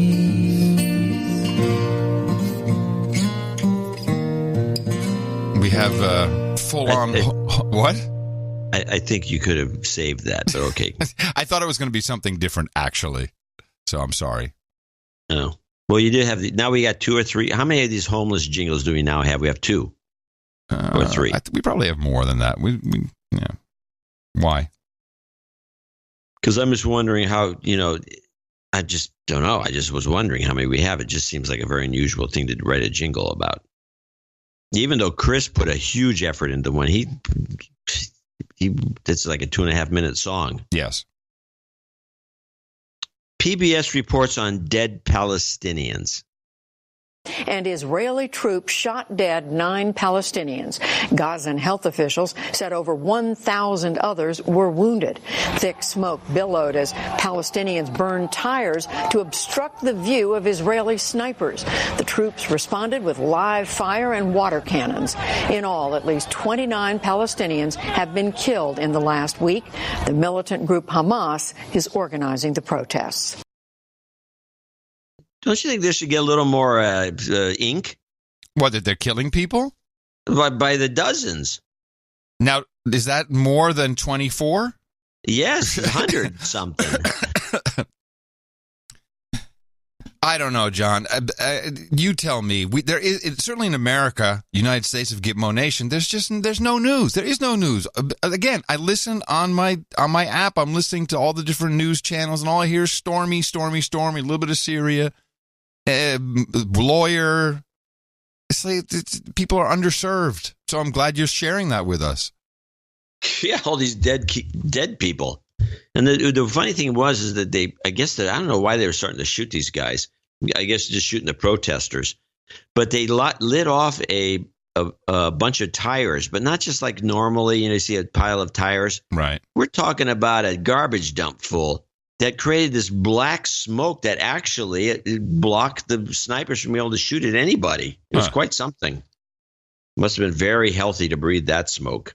Yeah, but haven't they been doing this for a week or two? I thought they had already been doing going on. this. It's just getting worse. It hasn't let up, and nobody's talking about it. I mean, you think Trump would say something. I have another clip from the last just show. stop while you say that. Thank you. I mean, Trump isn't doing any better either in that regard. He's also only he's only kind of responding to stuff. He's not bringing up any other issues. I think they've finally cut him off, so they're not telling him anything. But I did see he signed an executive order. Now, it's a little harder for me to get the executive orders the way I used to because they messed up the whole whitehouse.gov website. Yeah, they did that on purpose. Yes, there's no RSS feeds, and it's a mess. He signed an executive order into law, or into executive orderness, into the register, that requires all states to implement programs that force people who are on benefits to either get a job or be looking for a job, or I guess tighten up on whatever the controls they had. But you have to be, you really have to be looking for work in most instances. And this used I heard about this used to be a front page thing, and now you don't even hear about it. I had to read it. I just happened to go and take a look at the whitehouse.gov site. Didn't the Democrats make a big stink about him even suggesting doing this at some point? Like, you're racist? I don't remember that. Yeah. I mean, they should have, but they didn't. Yeah, here it is. Executive order reducing poverty in America by promoting opportunity and economic mobility. There's no work for most people that are out of work like that. Right, but that doesn't mean that you didn't sign this. Well, you have to be looking for work. That's the idea. Okay, I guess you could be sleeping in your bed looking for work in your dreams. You got reporting systems. You have to prove. They have that over here, and it's an incredible scam. There's a couple of people have told me about it because, of course, you've got the social welfare or the social net here. That if you fall off the wagon, then you're still going to be pretty okay. And all they have to do really is, make a couple phone calls or have proof with an email and say, hey, I'd love to come and, do an interview, see if I can get a job. And then the person replies, says, okay, Monday, 3 p.m. And this is what I hear from pretty much everyone who's told me the story. The next email they get is, I really can't make it at Monday, 3 p.m. Maybe Tuesday. They really just basically bow out and get out of it, because they already have the one email they needed where they can prove that they sent something off and they have an interview. And then they take that to the employment office or whatever we need comprehensive reform there, is what I think. Yeah, well, I think we need, I don't know what we need. Play this clip. This one here's I want you to comment on what you think you've heard. Zuma has been arrested in South Africa. There's another thing nobody's going to talk about in the news. Okay, why was he arrested? Because he's a corrupt prick. But who arrested him? The government. Okay. Zuma this is his kind of excuse. He's kind of pissed off about getting arrested since he ran the place for so long. In South Africa, former President Jacob Zuma made his first court appearance on corruption charges and insisted that they're politically motivated. He is accused of fraud, racketeering, and money laundering in an arms deal from the 1990s. The 75-year-old arrived at the packed courtroom in Durban for a brief hearing. Afterward, he rallied with supporters and proclaimed his innocence. It has now appeared to me that those that are in charge of the law, and politicians as well, and just as everyone has human rights, I'm singled out as not having any human rights. They talk about me whatever way. Truth be told, they are lucky that people are no longer beaten. Hey, you're lucky. I'm not beating you. That's pretty good. Yeah, it's like, what did he say? You think that was an accurate translation? I'm gonna give you a borderline for that. I haven't heard a good one like that in a while. Borderline. Clip of the day. They're lucky. You weren't getting beaten up. Beaten. I have nothing to say in addition to his comments. Yeah. I have another old clip. Not that I'm doing a clip blitz. No. It seems like you were on the road and needed to grab some clips before you left. It's a problem. Yeah, I know. It's okay. Calm down. We're good. And I know you got a ton of clips, so I'm not too worried. Yeah. But I found a bunch of clips that we either passed over or they're forgotten. But I thought this was interesting. This is someone's on the Antiques Roadshow. I don't know if you ever watched that show. Oh, I love the Antiques Roadshow. The format is one of the best, and I'll just explain briefly why. Because it's really a home game. You sit there, you watch the item, and then you're supposed to guess the price. That's the whole point. Of course, it's great. It's a lot of fun. And you're like, yeah, I know what I'm talking about. I know my dressers. I nailed it. I know my cuckoo clocks. I know my Civil War memorabilia. It's a genius show. It's very good, yes. So here's a strange reaction on Antiques Roadshow. With you, is the fact you've had it in your family, on your wall. I've had a look at the back, even the nails in the same place. This is its original frame. It's never been out of its frame. And one of the things about that impasto is it catches some of the dirt. You can see that there. So it could stand a little bit of a cleaning. If I were to put an auction estimate on it, I'd put it at $200,000 to $300,000. Oh, that's terrible. What? Oh, it was such a nice picture to just sort of have around. I have to now get $300,000 for it. Wow. Of course, the best part is when it's a fake. That's what I love the most. Because they don't do that as much as they used to. But then when they do, they pay it off. Like, now, if this were authentic, this would be at least $75,000. Or they won't even say that. An authentic piece will be $75,000, and sadly, yours was made in Chinatown, and it's worth $20. They don't do that as much. They used to years ago. They used to do that a lot more. Another show, they have a variation on the show, which I think is worth watching, although they don't label it in such a way that you'd never know it was on. It was the same show from like 2006. And they play it's the same show. You get to watch a 2006 show. Yeah. And then the guy gives the estimated value is $3,000. And then they go 2016 price. Yeah. That's how they revamp the old shows, which is good. A genius. Yeah, because you can just keep it rolling. Yeah. Yeah, because then you get the new price. Ding, it goes up. And you can say, this is another game show. It's like you watch and you go, I wonder if that's more valuable now than it was in 2000. Yes. Yeah, it's meta. It's like you got two parts to win in. But this is an interesting format over here now, which it makes kind of sense that it would work. It's famous people doing a sit-down therapy session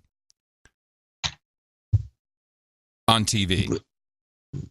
They're actually doing one? Yes. No. The show is in production. It's on TV. And you've seen it? I have not seen it, but I know that both Christina and Patricia are doing an episode. I don't think together. Maybe they are together. I don't know. That'd be something. Yes. Well, of course, they sent me an email. Hey, this would be great if we could have you sit with the therapist for an hour. So, are you insane?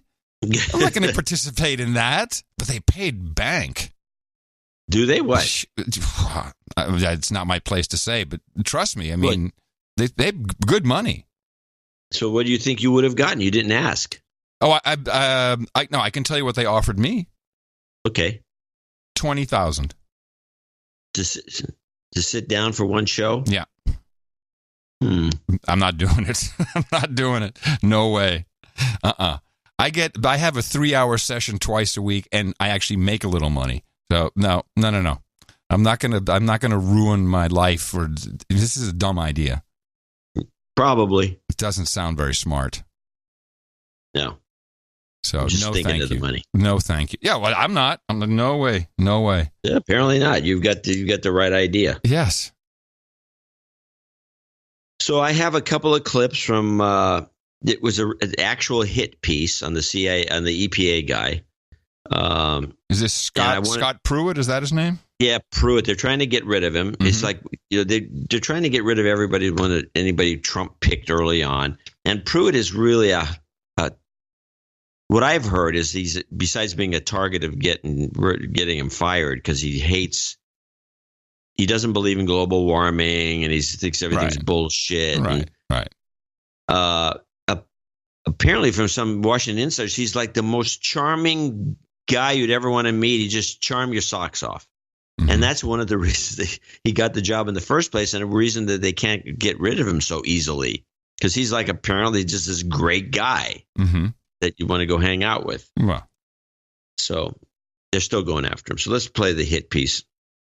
Let's turn now to the controversy swirling around another one of President Trump's cabinet members. EPA Chief Scott Pruitt is facing mounting ethics questions over his travel, his use of a condo linked to energy lobbyists, and hefty raises for his closest aides. NBC News Chief White House correspondent Hallie Jackson has the details. Pruitt, who has confirmed. The embattled EPA administrator today getting backup from his boss. Do you support Scott Pruitt? I hope he's going to be great. A potpourri of problematic headlines now putting Scott Pruitt on defense with questions about links to a lobbyist from whom he rented a cheap Capitol Hill condo, about raises for favored aides over the objections of the White House, about exploring a private jet lease to the tune of $100,000 a month. Woo!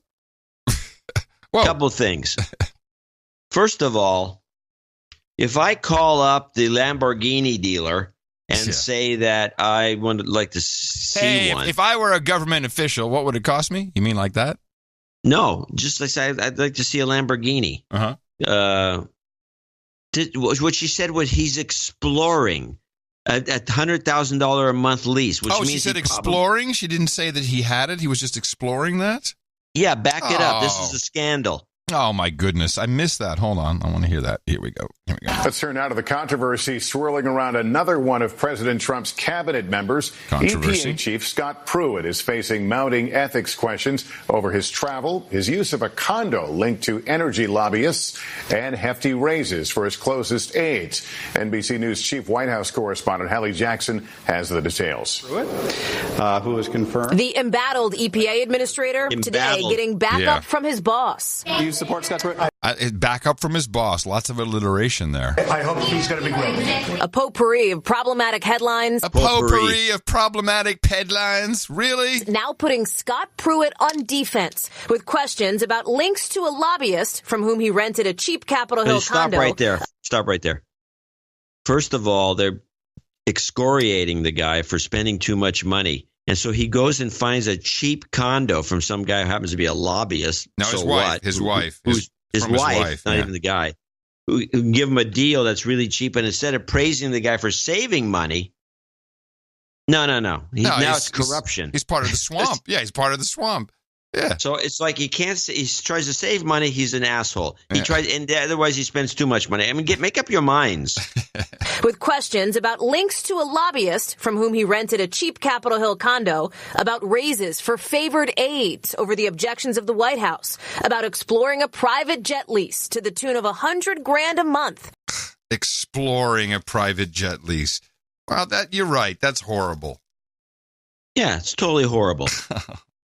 I like the. I've gone into the Bentley dealer. I was in London recently, and I walked in there. Oh, look, hey, there's a Bentley. Let's check it out. And the man was checking out a Bentley up to the tune of $150,000 a car. That's truly National Enquirer level.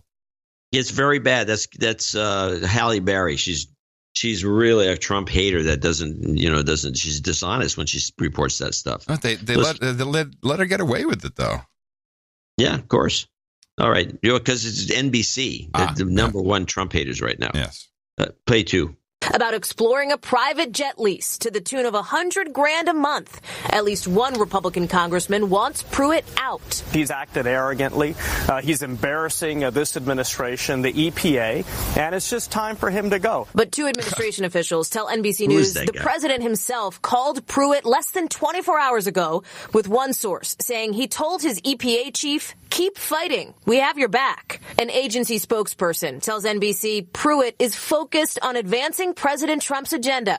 And under his leadership, the EPA is doing just what the president wanted. One of the worst examples of federal regulation. Pruitt rolling back regulations put in place in the Obama administration, like the Clean Water Rule, the Clean Power Plan, and tougher fuel standards announced today. What an exciting day. The administrator flanked by signs signs with the words jobs and certainty. I love these signs, particularly the signs that say jobs. A not so subtle Jobs. message, maybe, from Jobs. a top official going nowhere for now. Oh, gosh. And she, Now, I she haven't looked up yells. She yells. This lady. She's kind of a yeller. I think most of the NBC presentations are kind of yelling. Yelly. I have to look into the clean water thing they're talking about because I'm sure it's something stupid. 1972? I don't think that's what. I don't believe what she says. There's a bunch of stuff that's set in stone. They're not going to change any of it. It's something else. It's like it has to do with the fish or something. I'm sure it's some specific thing that would make sense to back off on. Well, there is good news when it comes to climate change. As our grandchildren, your grandchild, what's his name again? Theodorable. Theodorable, yes. Yeah, why? I thought Harold for some reason. I knew it was something. Harold? Haroldorable. Theodorable. He's going to be in a class of his own. He'll grow up to, not buy bull crap, of course. He's a Dvorak, so what do you expect? But also the climate changers, so I'm sure Theodorable will be a denier, right? Well, don't forget by proxy, I have 3 other grandkids, Eric's children. Ah, yes, of course. What am I saying? And how do you think they're doing? One of them is that they're doing. It's interesting because the personality of these 3 is so different, and one of them is kind of a cynic. He's the closest thing to a classic Dvorak. Dvorak, yeah. And the other 2 are, I think, I don't know. They're kind of homeschooled, so they're probably not going to be caught up in the bull crap. Okay, good. Well, according to this report from the BBC, people who believe that we as human beings are killing the planet and destroying it with our climate change are just going to stop making any more of them. It started off just being, I just don't want to have children, and then I became aware that actually the best thing I can do for the environment is not to have any children. Now I would call myself an environmentalist, and I try and live in a way that is as sustainable as possible. So that's things like cycling everywhere, and I'm a vegan. I don't shower every day. I don't wash my hair every day. In fact, I only wash my hair about once a month. Whoa! Wow, she's from Berkeley. Wait. There's a little bit more to this. Hold on. I want to hear that sequence again, what she doesn't do. Live in a way that is as sustainable as possible. That's sustainable. John, listen up. Let's listen. Sustainable as possible. As possible. So it could be even more. So that's things like cycling everywhere, and I'm a vegan. Cycling everywhere? I don't shower every day. I don't wash my hair every day. In fact, I only wash my hair about once a month. Once a month? Can you tell? Yeah, it stinks. Inescapable that having kids in the first place creates a resource-consuming person. That's not me trying to sound like no one should have kids, but it's kind of a fact. If I fell pregnant, I would have an abortion. So we don't have to worry, John. They're not going to procreate. Yes, that's a plus. Which is kind of self-defeating, because if you're like, what are we leaving for our children? Well, you're not going to have any. It's going to be my children, so don't worry about it. Well, they're doing a good job of keeping the place clean for our children. Yeah. But but they can't even say, they have no right to say anymore, but it's bad for the children. Well, no, you're not having any kids. Does she have a big, giant nose? I don't recall. Why? Because she has the voice of a person with a big nose. A little nasally? Yeah, it's just I don't know how to describe it. Well, that was a good one. Yeah, meanwhile, the South Carolina is, I think, one of the first states to really wake up to the emotional support mammal scam. Because I'm sure there wasn't in the report, but I'm sure she has a dog or some other animal. I had a dog in first class. I flew out first class. I'm not flying back first class, unfortunately. Nice. Because they couldn't get me a seat. But I flew out first class with a Japanese metallurgic engineer, and we were chatting about stuff, mostly components of jet engines. Oh. And I didn't notice it, but the guy in first class had one of these service dogs. Now, was it a real service dog, or was he blind? I think it must have been, because he seemed like a very calm dog, and he didn't bark. He didn't make any. I didn't know until the flight was over that this dog was even on board. Right, but was the dog performing any services for him, like getting him Bloody Marys, or No, that was stewardesses did that. I should say flight attendants. So it must have been an emotional support dog then, not a service dog. It said service dog on the dog. Yeah. That's part of the scam. Lawmakers in South Carolina say more and more people are trying to pass their animals off as service dogs. And the House is considering a bill that would make it illegal. It would make misrepresenting a service animal a misdemeanor. A first-time offense would draw a more than $300 fine, which would go up to $5,000 for a third offense. A group in South Carolina that trains service animals say faking is a disgrace to those who really need them. People who simply go online and slap a jacket on a dog or get a fake license and represent their dog as a service dog, sometimes, and probably most times, don't realize what an injustice they're doing to legitimate ones. The bill's authors say using a fake service animal causes problems for businesses. North Carolina is among the states that have this law. Right now, the South Carolina bill is in the House Judiciary Committee. Go South Carolina. I think we did that in California already. Oh, really? Yeah. Huh. Or there's something pending where you have to have approval and you have to have a doctor or sign off, and it has to be an official dog that's trained by one of these operations, like the one in South Carolina. Yeah, but it's still not a service dog. Well, what is a service? Well, you mean a dog for the blind? A guide dog? A service dog is literally a dog trained to perform certain services for a human being that the human being cannot do because of certain specified ailments. Right. But yes, the confusion is with these emotional support dogs. Yeah, that is not a service dog, and it does not have the same rights as a service dog. Well, that's what they're going after, these emotional support dogs. Exactly, and that's what I think you had on the some plane. Guy came in with an emotional support pony. Yeah. And there was a thing at SFO with the emotional support peacock. Yeah, the peacock. Yep. Yeah.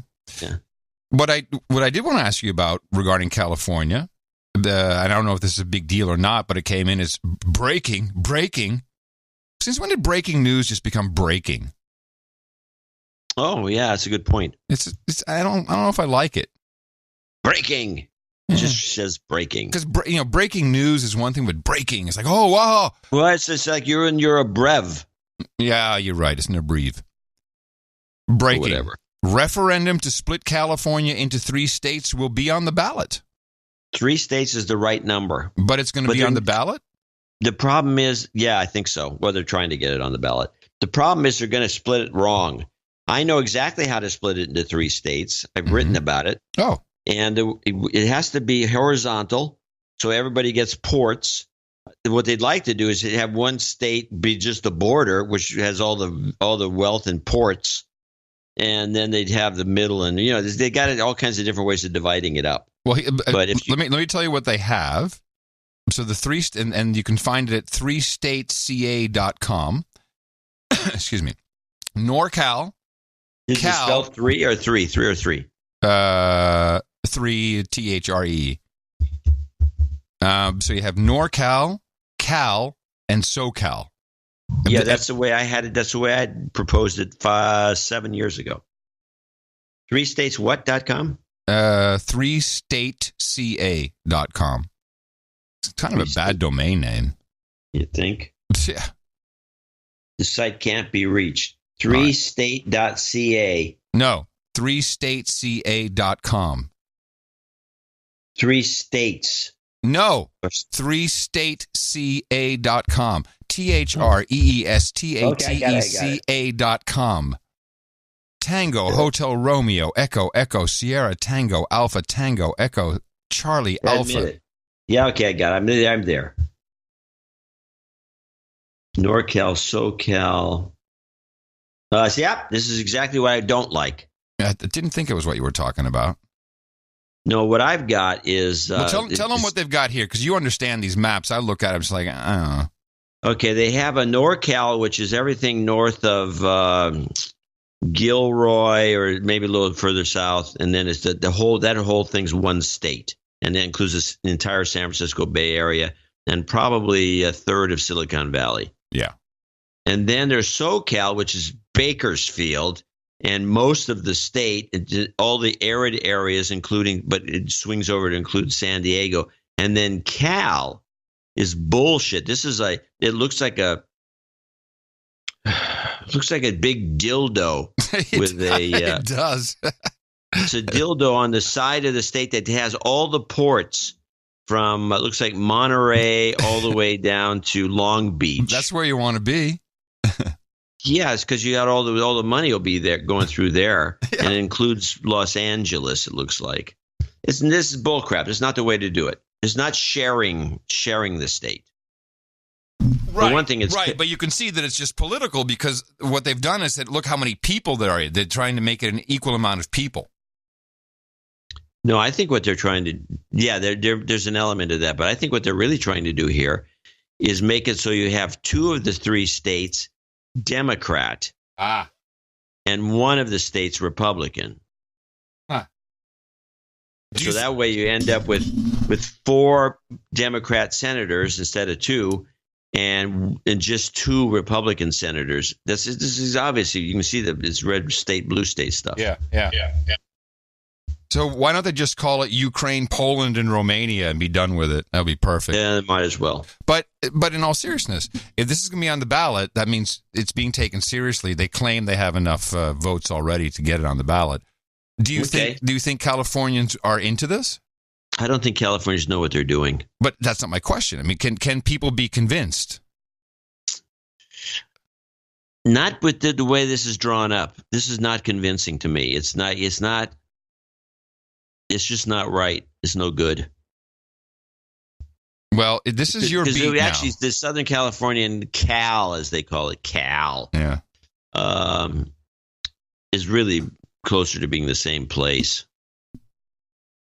What you really want to cut it off is what you want to do is take out the Bay Area to Sacramento and down through San Jose and make that's California.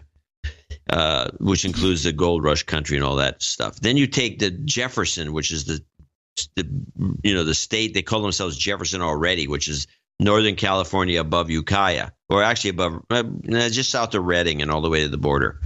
And then south of San Jose, you make that Southern California, and that's the whole shebang down there. And it is what it is. Well, I don't think there's a competing group with any other ideas than this one. I think these are the guys. Yeah, well, I've seen this before. It's not gonna fly. It's just too transparently a scam. But you see the scams that are being perpetrated on people, and that seems to work. So why wouldn't this work? They just need a little. They need a little heat, a little fire. They need a little meme going on. There's going to be one large corporation that's going to look at this and say, this isn't working for us, and they're going to put $10 total into the anti-campaign, and it'll go their way. Okay. You know how you've been talking about antibiotics no longer working on people? Yeah, this is a big story everywhere. Yeah, I mean, but you brought it. You were the first one that brought it to my attention. And what's the reason again? Because of overuse, or just the bad overuse and misuse.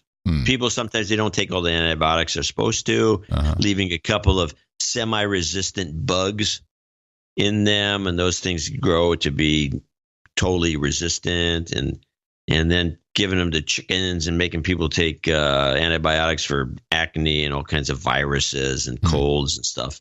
It's just, we've screwed the pooch on this deal. Well, a friend of mine who lives here, you know him, but I don't want to mention his name because I don't know if he wants it to be known.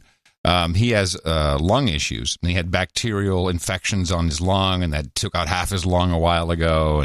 And, so he still has, I guess, maybe some mold on his lung. Does that sound possible? Doesn't sound great. Yeah. There's actually you can get valley fever in California from the winds that sometimes go from east to west, and if they come up from the San Fernando Valley, or the San Fernando Valley, not the San Fernando, the San Joaquin and Sacramento valleys. Mm-hmm.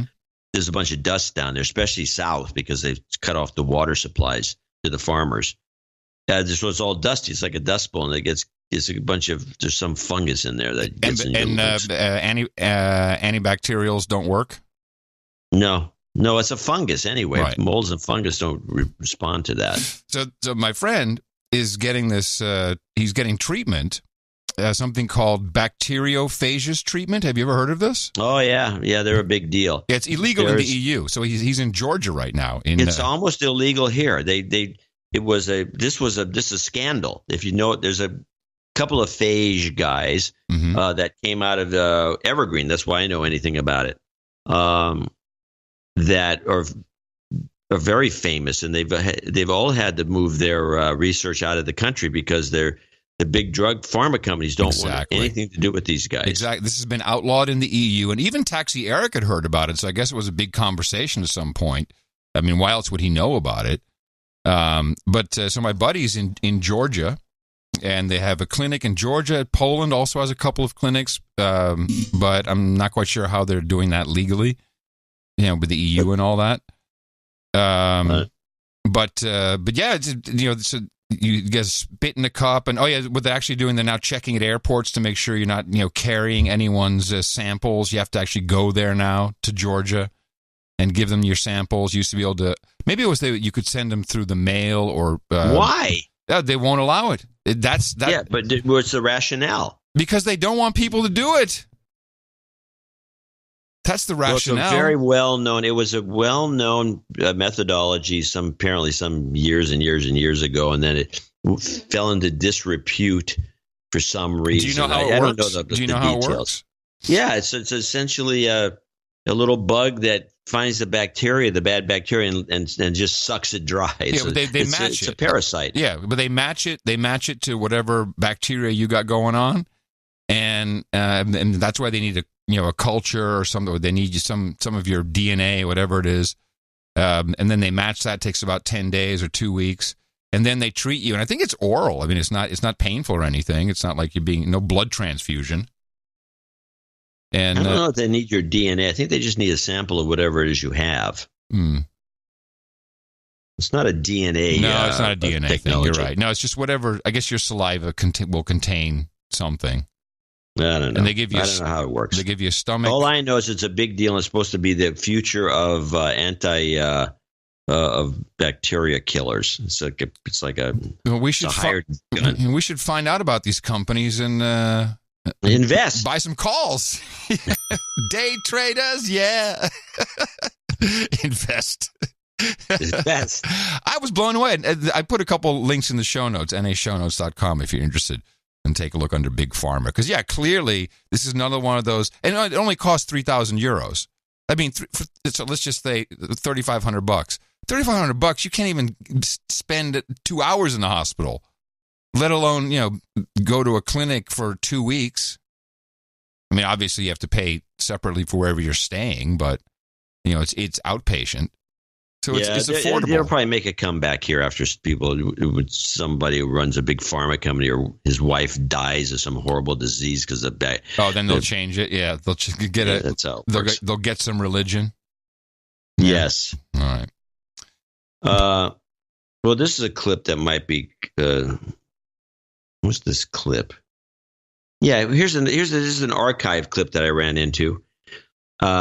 This is another situation that the big pharma guys don't like, and you can stop this whenever you want. It's just a kind of interesting. This is the cannabis and cancer clip. Rue says she has proof. The impact of taking cannabis oil was the fact that the cancer's gone. All the tumors are gone. They dissipated in my body with no evidence of metastatic disease. They're just gone. Stephanie's doctor confirmed to the BBC the tumours had gone, despite her opting out of conventional medicine, but stopped short of endorsing cannabis oil. The cannabis works. No chemo. I only did cannabis, and the tumors are gone. And the scans I have as evidence and proof of that. Kind of like, what more do you need? And she also sounds really happy. Doesn't she sound stoned? She sounds like that. I wish I had the clip handy. We do have it somewhere where it's Ellen, whatever her name is, with the Macintosh computer, and the dog ate the computer ate her paper. Remember that? A very famous advertisement for the Macintosh that was this girl was just completely blitzed. I don't remember that. You don't remember this commercial? No. Ellen Feiss, I think if you look up Ellen Feiss. Feiss? Yeah, I think so. No, commercial. You'll find it and you can play. Oh, you probably don't have it. No, I'm not there. I'm just saying you play it online. Yeah, no, I can't. That's not easy for me to do right now. Okay, well, I'll dig it up and we can play because it's you've heard it. You just don't remember it. Is this was this from the BBC? Some earth-shattering report where they? Oh my gosh! It turns out it works against cancer. Is that what this is? Yeah, a lot more, according to one of the world's leading oncologists. This is chemotherapy. So these are natural products, The man who helped cure Lance Armstrong's cancer needs data and real scientific evidence. Until somebody proves it, whether it be the manufacturers who put together a clinical trial, whether it be doctors who get government funding to do it, or patients who say, here are my records, and let's put it in a medical journal and be transparent with what I had, what I was treated with, and what my outcome was, then until that, it's snake oil. Again, I'm not trying to impede progress or say it's bad, but at the same time, I don't want people to get false hope. So, cannabis, snake oil, can this plant cure some forms of cancer? What is the evidence? There have been hundreds of scientific papers published. This study came out of the University of East Anglia last year. Why is it? I'm sorry, when I hear it in a different language, it really becomes apparent. Why do we accept this kind of reporting the whole time in your face? Why do we accept people talking like this to us? Showed that mice with cancer had their tumours reduced using cannabis. This, the first human clinical trial. 8 out of 9 patients responded, but they all died within the time you'd expect. Despite that, there's a long list of charities and research groups that say it's an interesting development. It may have a clinical use. And now the big pharmaceutical companies are getting involved. This huge cannabis garden is in Britain. GW Pharmaceuticals is developing drugs from the cannabis plant. The latest human trial is a cannabis oil to treat brain cancer. We understand how some of these molecules work. We have the preclinical evidence, and the regulators have given us permission, therefore, to expose humans in a clinical trial setting at this point in time. But for now, it's an underground industry. A bloke in a backyard with a stick, a bucket, and a jar of solvent. A bloke in the backyard. Stick in a bucket. A bloke in the backyard. Oh, is that got a bloke in my backyard? What they don't mention in this whole report is that it is almost incredibly illegal to do any of these tests they're talking about in the United States. Yes. They refuse to take it off of the schedule. They refuse to let people research with it. I mean, it has to be done.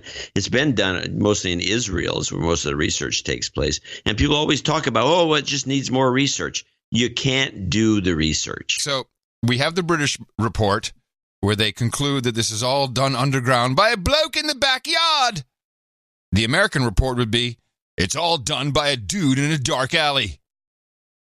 Yeah, something similar, for sure. The latest human trial is a cannabis oil to treat brain cancer. We understand how some of these molecules work. We have the preclinical evidence, and the regulators have given us permission, therefore, to expose humans in a clinical trial setting at this point in time. But for now, it's an underground industry. A bloke in a backyard with a stick, a bucket, and a jar of solvent who's making the cannabis oil. He wanted to be known only as Cell, not because the cannabis is illegal in California, but because of the flammable materials he's using. We then pour the liquid into the pan. So this is the finished product? Yes, that's the finished product. There's about 1 gram of oil in there. And do you think this is a cure for cancer? In many instances it is, and it can be. It depends on the person's particular condition or their state, how advanced the cancer is, but we've seen thousands and thousands of people get better from using this oil. I squeeze out a very little amount, and then I just and swallow it. But to be effective, Sarah needs to take a lot more than this. And eating 1 gram a day is too much for many people. Oh, wow. When you ingest it, you get 20% of the medication. The properties that actually attack the cancer. When you do it rectally, you get 70%. Woo! So you're actually getting more benefit from doing it that way. And you don't get high. And you don't get high. Oh. And not only Yeah, do she you not doesn't get high. there's She's no high now. sleepiness. There's no side effects. It is her only hope. Except Kevin with a sore butt. Unproven medicine. I'll continue doing it until the cancer's gone. I believe it's the best option. I've seen it work for others. Oh, yeah. And I'm hoping it'll work for me. And that's all for this week. From all of us at Newsnight. Yeah. You know, this used to be a very common practice in the Netherlands, and now that I think about it, it's because my mom went through lung cancer, and I was part of that process. It used to be you'd have this kind of story. I'm talking in the 70s. People, and they would actually get their cannabis subsidized, and it would be for the cancer fighting properties, and of course, it was always it's good for people to smoke this when you're on chemo. Right. Because you can still control your appetite and less nausea, etc. But I think that they've always been kind of hitchhiking on the back of cannabis. We're saying, see, our chemotherapy worked, and you just smoke some weed to not be nauseous. But maybe it's the other. Maybe it's really the cannabis that was doing the work. But they don't even talk about that anymore. That's not even an option. It just kind of went away. Like the coffee shops are going away. It's all being harmonized. Hey, thanks to Jenwich from the Troll Room. He got me the Ellen Feist Apple commercial. Here we go. I was writing paper on the PC, and it was like, beep, beep, beep, beep, beep, beep, oh, yeah, you're right. And then, I do know. like, half of my paper was gone. And I was like, It devoured my paper. It was really good paper. And then I had to write it again, and I had to do it fast, so it wasn't as good. It's kind of a bummer. I'm Ellen Feist, and I'm a student. Yeah, I do remember it. You're right. Of course you do. Yeah. That was a great campaign. I think it worked really well. Yes, I think so too. They haven't had anything like it since. It's been as good. I mean, the second best was with the PC and the Mac guys arguing with each other, and then now it's just been schlock. I'm going to show my support by donating to No Agenda. Imagine all the people who could do that. Oh yeah, that'd be fab. Yeah, on No Agenda in the morning. And we do have some people to thank for show 1025. Let's start with a name from the past. No. It's Baronet Sir Kevin Strange is from the past. From the past donation. Past donations. Yeah, good work. It came in with $168.22 from Norwich, Norfolk, Great Britain. It's a pair of balls donation. Yeah, I see it. 8411 is ball. 8 is B, 4 is A. The ones are L's.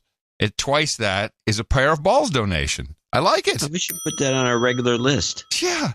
Please. I'm wondering. Wait. They says, please send me some vasectomy healing karma, to ensure I don't start looking like a lesbian. Have you learned nothing from this show, man? What woman has this power over you? I'm going to give him I think you should cut your nuts off. Can you do that for me? I'm going to give him some karma, quick. You've got karma. Poor guy. Hey, honey.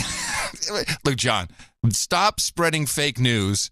A vasectomy does not involve cutting your nuts off because, then I'm going to have to listen to Brian Brushwood complain to me for another 5 years. John doesn't know what it is. Yeah, we do, Brian. We just look in the mirror, bro. we know you got a vasectomy. Please tell all the newcomers your theory. Okay, I'm funny you ask. I discovered a book in the 1920s that I still have a copy of, and it's a talk about certain medical procedures. And vasectomies are not new, and they were used in the 20s as a youth fix. It would make you. The vasectomy was men were told, get a vasectomy and you'll look younger because it changed. I don't know why technically you can't see any reason why it would do that, but apparently it does. And what it does is make your face a little more pasty. It does certain things to you. It changes your biology a little bit. But this was this was like a fountain of youth fad. It's like the another one that came along some years later was the lobotomy. Yeah. There was actually a faddish thing, and there was apparently some guy in Central Park that would give you can get lobotomies without having to really go into the doctor's office, because a person who knew what they were doing could slip a needle. Wait a minute, how long ago was this? This is in the 30s. Oh, it was it was fashionable? Like, I think I'm going to have a lobotomy. Yes. And you could slip a needle, because you were hysterical, you were depressed all the time. There's a million reasons to have it done.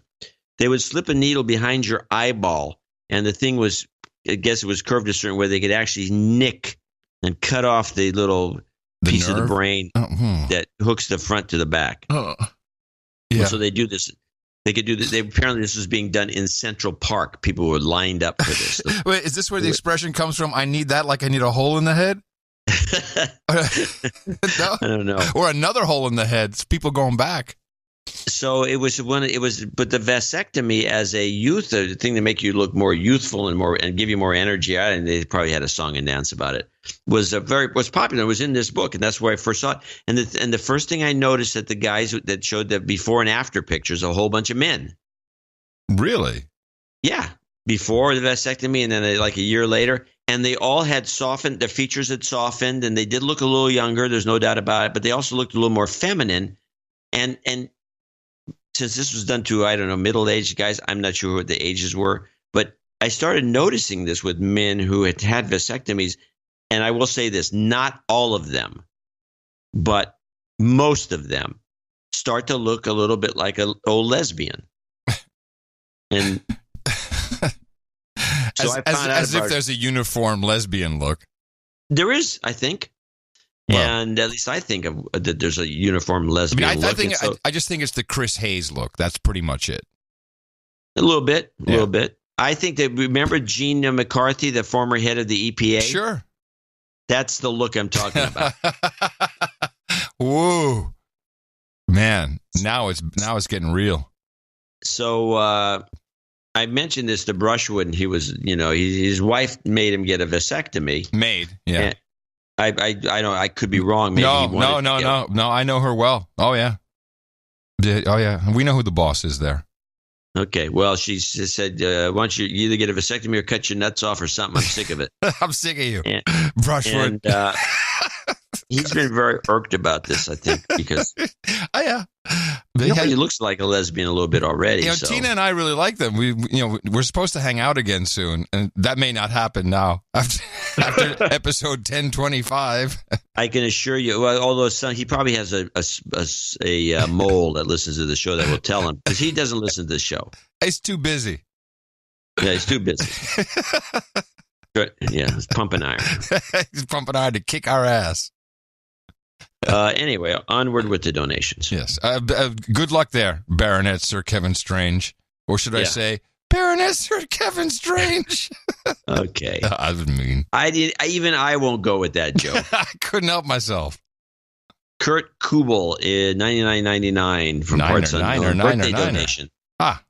His birthday's on tax day. That's funny. Yeah. Love the Monica Clinton versus Stormy /Trump comparison a few letters back. Keep on keeping on. I'm not sure. We just had another one of those today. Right. We talked about, because she's kept a dress.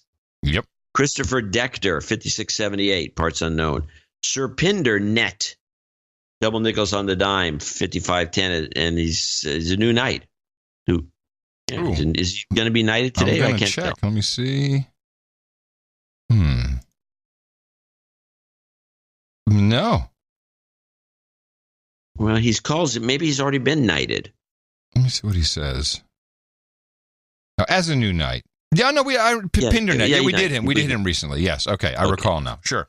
Greg Dial, double nickels on the dime. John Tennis. He is getting knighted today. 5125, West Lynn, Oregon. I'll read a little of this. First became aware of the No Agenda show and is promoted on Cranky Geeks. That's when I was at Mevio doing Cranky Geeks. Oh. Yes. Yeah, obviously, because I wasn't doing Cranky Geeks, I wasn't at Mevio.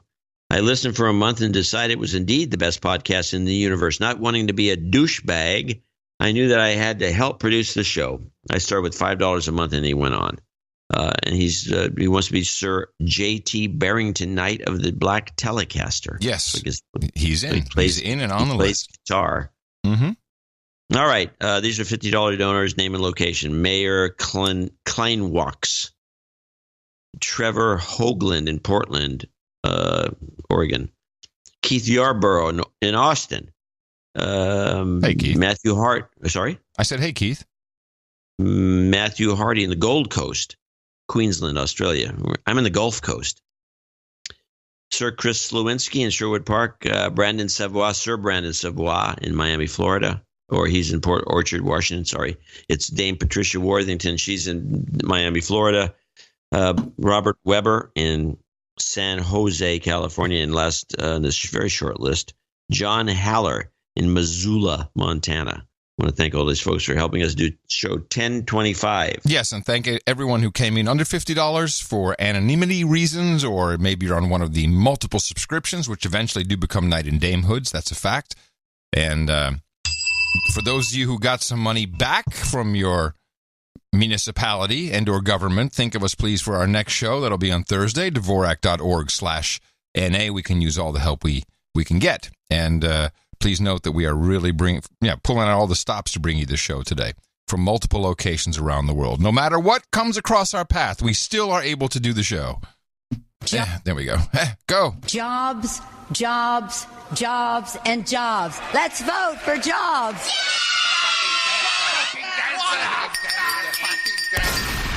You've got karma.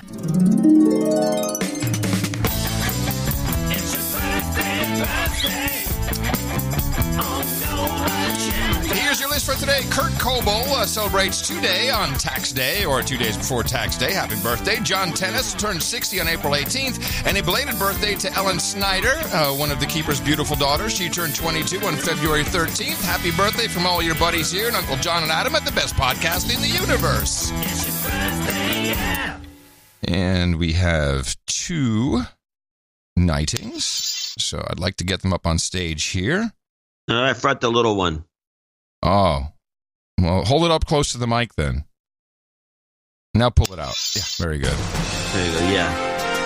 I pulled it out for you. Thank you. Armis Selmas, John Tennis, gentlemen, hop up here on the podium next to the lectern, and right over there you see at the round table of the No Agenda Knights and our Dames, and you are about to join their company thanks to your support of the best podcast in the universe, amount of $1,000 or more. And I hereby pronouncicate thee, Sir Selmans and Sir J.T. Barrington, Knight of the Black Telecaster. For you, gentlemen, we have Hookers and Blow, Rent Boys and Chardonnay, Dr. Pepper and a Quick Handy, Boobs and Stinky Tofu, Cold Brew and Cannabis, Bourbon and Bong Ribs, Trophies and Tires, Smoke, Onion Rings and Ice Cream, English Muffins with Butter and Honey, Captain Morgan's and Women with Questionable Reputation, and, of course, the effervescent Mutton and Mead, which you can go pick up there from Eric the Shill by going to noagendanation.com/rings, and he will, you give him your size, of course, and he'll gladly hook you up.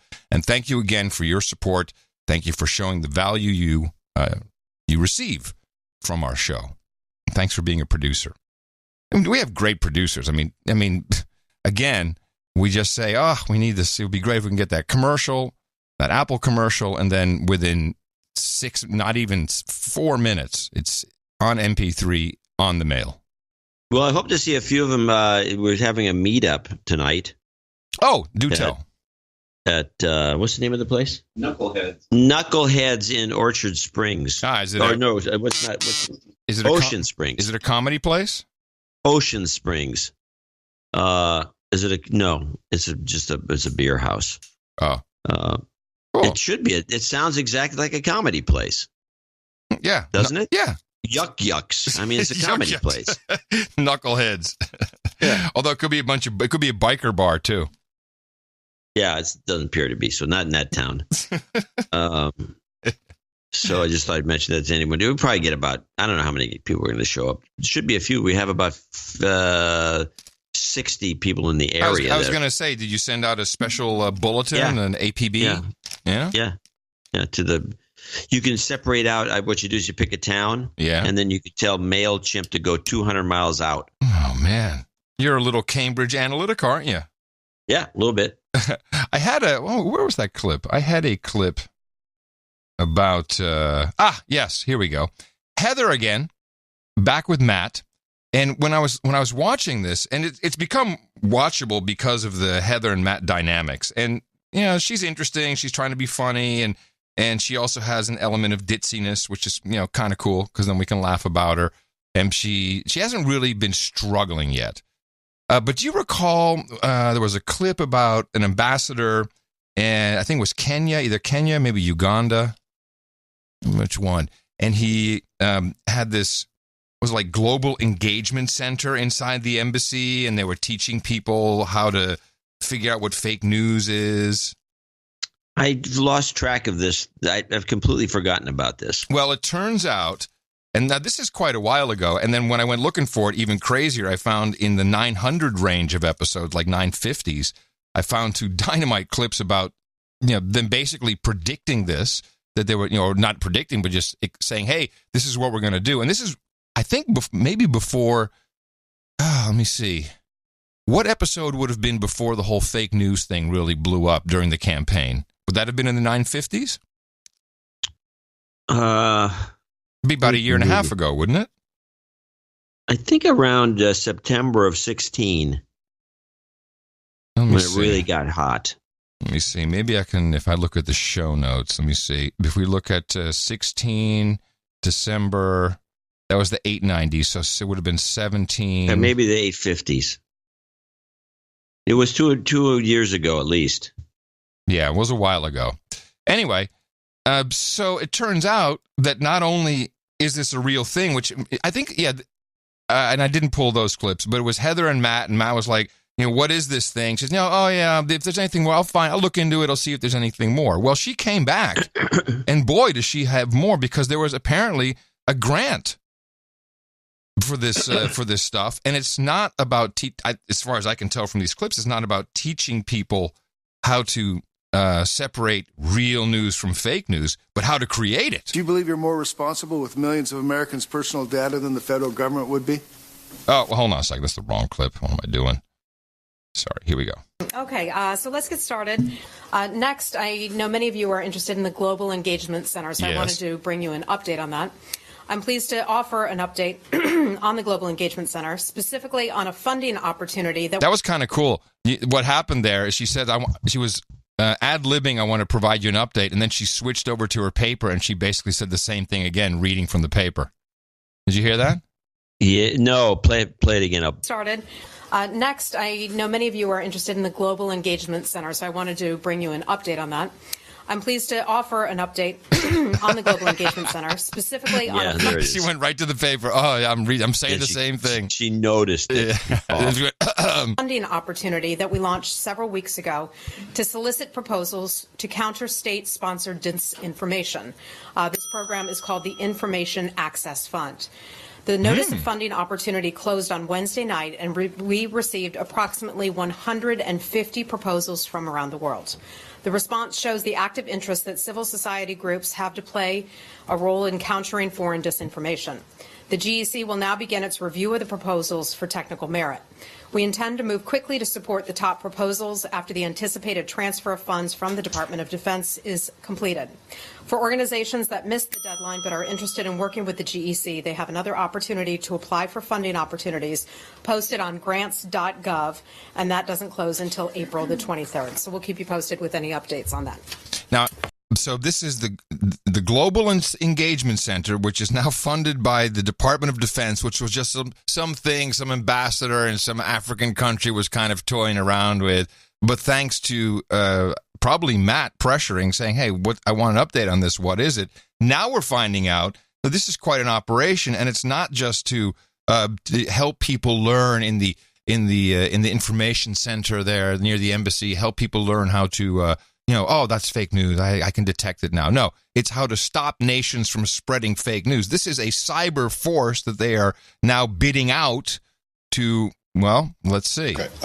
Secondly, on the GEC proposals, these are 100 from 150 different companies, or are various proposals, 150 proposals from countries around the world. From countries? Well, or not companies? from governments themselves, but from individuals, NGOs, things of that nature. And okay, so like. I don't want So someone may have an idea, an organization somewhere in the world may have an idea about how we can best handle or best combat state-sponsored disinformation. And so they will submit their proposals, and we'll take a look at them and find the ones that have the best merit and look at engaging with them. You don't happen to know if, like, Cambridge Analytica was one of the... I'm not aware of that, Okay, no. and then last one, on Sullivan's meetings. So, I went looking for this grant.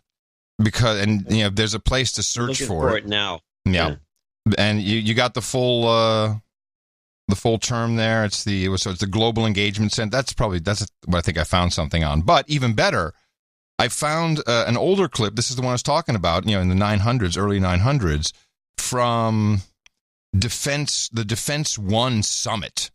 And it's labeled as Lumpkin, Lumpkinn. I have no idea who that is in this context. But he's going to tell us about the Global Engagement Center. So this is more than a year and a half ago, before this kind of went under the radar, and then it popped up with someone asking a question about it. An example is we've seen almost a 400% increase in funding towards this effort over the past 2 years. So we've seen a fourfold increase. From who? From the U.S. government. Yeah. We're putting against the counter-messaging problem set. Okay. And I think that is we're now getting the resources to actually effectively operate in this space. And we're using those resources to bring in talent from the private sector. Yeah. We're using it to bring in cutting-edge technology that lets us look at data the way we need to look at data. We're building the tools, the software, the people, and we're building a network of partners, because we do have a networked approach, because we recognize that while we may have a really, really good message, we're not always the most credible messenger to deliver it. Right. So and I think that's the key is in order to do this effectively, and part of this building a network is to actually train our partners and to help them understand the most effective ways to message. So they're building a propaganda team. Did you find it? Did you find any of the grants? No, I'm looking. I've seen all kinds of different things that are kind of interesting. Like there's a FY fiscal year 2018 Global Media Makers, which is a grant for something. Yeah, I have a feeling that it may be broken up into multiple little parts. We're going to need some help on this. Global Competencies. And I put a link in the show notes under Facebag Analytica, I think. Is that where I put it? No. I'll find out where it is. This is like it's a nightmare. There's so much money they're throwing around. But wait, there's more. As we work the data piece, and it gives us the ability, instead of just throwing a message out and hope it lands, we can actually, I call that kind of meat cleaver messaging. Is you throw it out there and hopefully it hits the right audience. And so we have the ability, and I'll use an example of something we've started this year, and this is using Facebook ads. I can go within Facebook. I can go grab an audience. I'll give a hypothetical. I can pick country X. I need age group 13 to 34. I need people who've liked, whether it's Abu Bakr al-Baghdadi or any other set.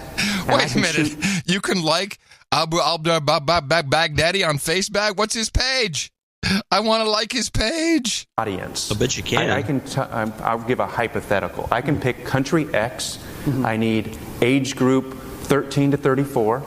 I need people who've liked, whether it's Abu Bakr al-Baghdadi or any other set. And I can shoot and hit them directly with messages. In some places in the world, it's literally pennies a click to do. So you have the ability to actually manage and identify and see your audience based on their social media preferences. Right. That said, we do have challenges on working with big data. Some of our challenges are we have the 1974 Privacy Act, for example, was created to make sure that we're not influencing, collecting data on U.S. citizens. Well, with IPS addresses, and by definition, the World Wide Web is. This is the guy who talked about IPS addresses. This is that jamoke. Yeah, I remember this. Yeah, and that's how long ago this is. The 1974. This has been going on. It's probably just constantly going on. But listen, they've been doing this with their little cyber force of propagandists on FaceBag. Now that we have no more Smith-Mundt Act, which would make all of this illegal, they've gone rampant. The Act, for example, was created. And listen what they're rogue. And listen what they're using. They're using exactly what FaceBag is now in court. What we should be using to promote the show. Yeah. To make sure that we're not influencing, collecting data on U.S. citizens. Well, with IPS addresses, and by definition, the World Wide Web is worldwide. Right. There is no passport that goes with it that says that this is an American citizen on the other end, or it doesn't matter if it's an example, a Tunisian in the United States, a Tunisian citizen in the United States, or an American citizen in Tunisia. I don't have the ability to discern that. Right. So therefore, I have trouble working big data and to grab that personally identifiable information and slice it and dice it. And this is why the Facebook ads that I mentioned are a kind of a fundamental change for us for very low investment to be highly targeted towards the enemy. Oh, I love this. And to think that we had this clip that long ago, and here it is, completely relevant. And I didn't find, of course not. We have just the best producers. We have the missing Zucky clip. Listen closely. Do you believe you're more responsible with millions of Americans' personal data than the federal government would be? Yes. But, Senator, your point about surveillance, I think that there's a very important distinction to draw here, which is that when organizations do surveillance, people don't have control over that. But on Facebook, everything that you share there, you have control over. You can say, I don't want this information to be there. You have full access to understand every piece of information that Facebook might know about you, and you can get rid of all of it. And I don't know of any other any surveillance organization in the world that operates that way, which is why I think that comparison just isn't really apt here. I don't know of any other.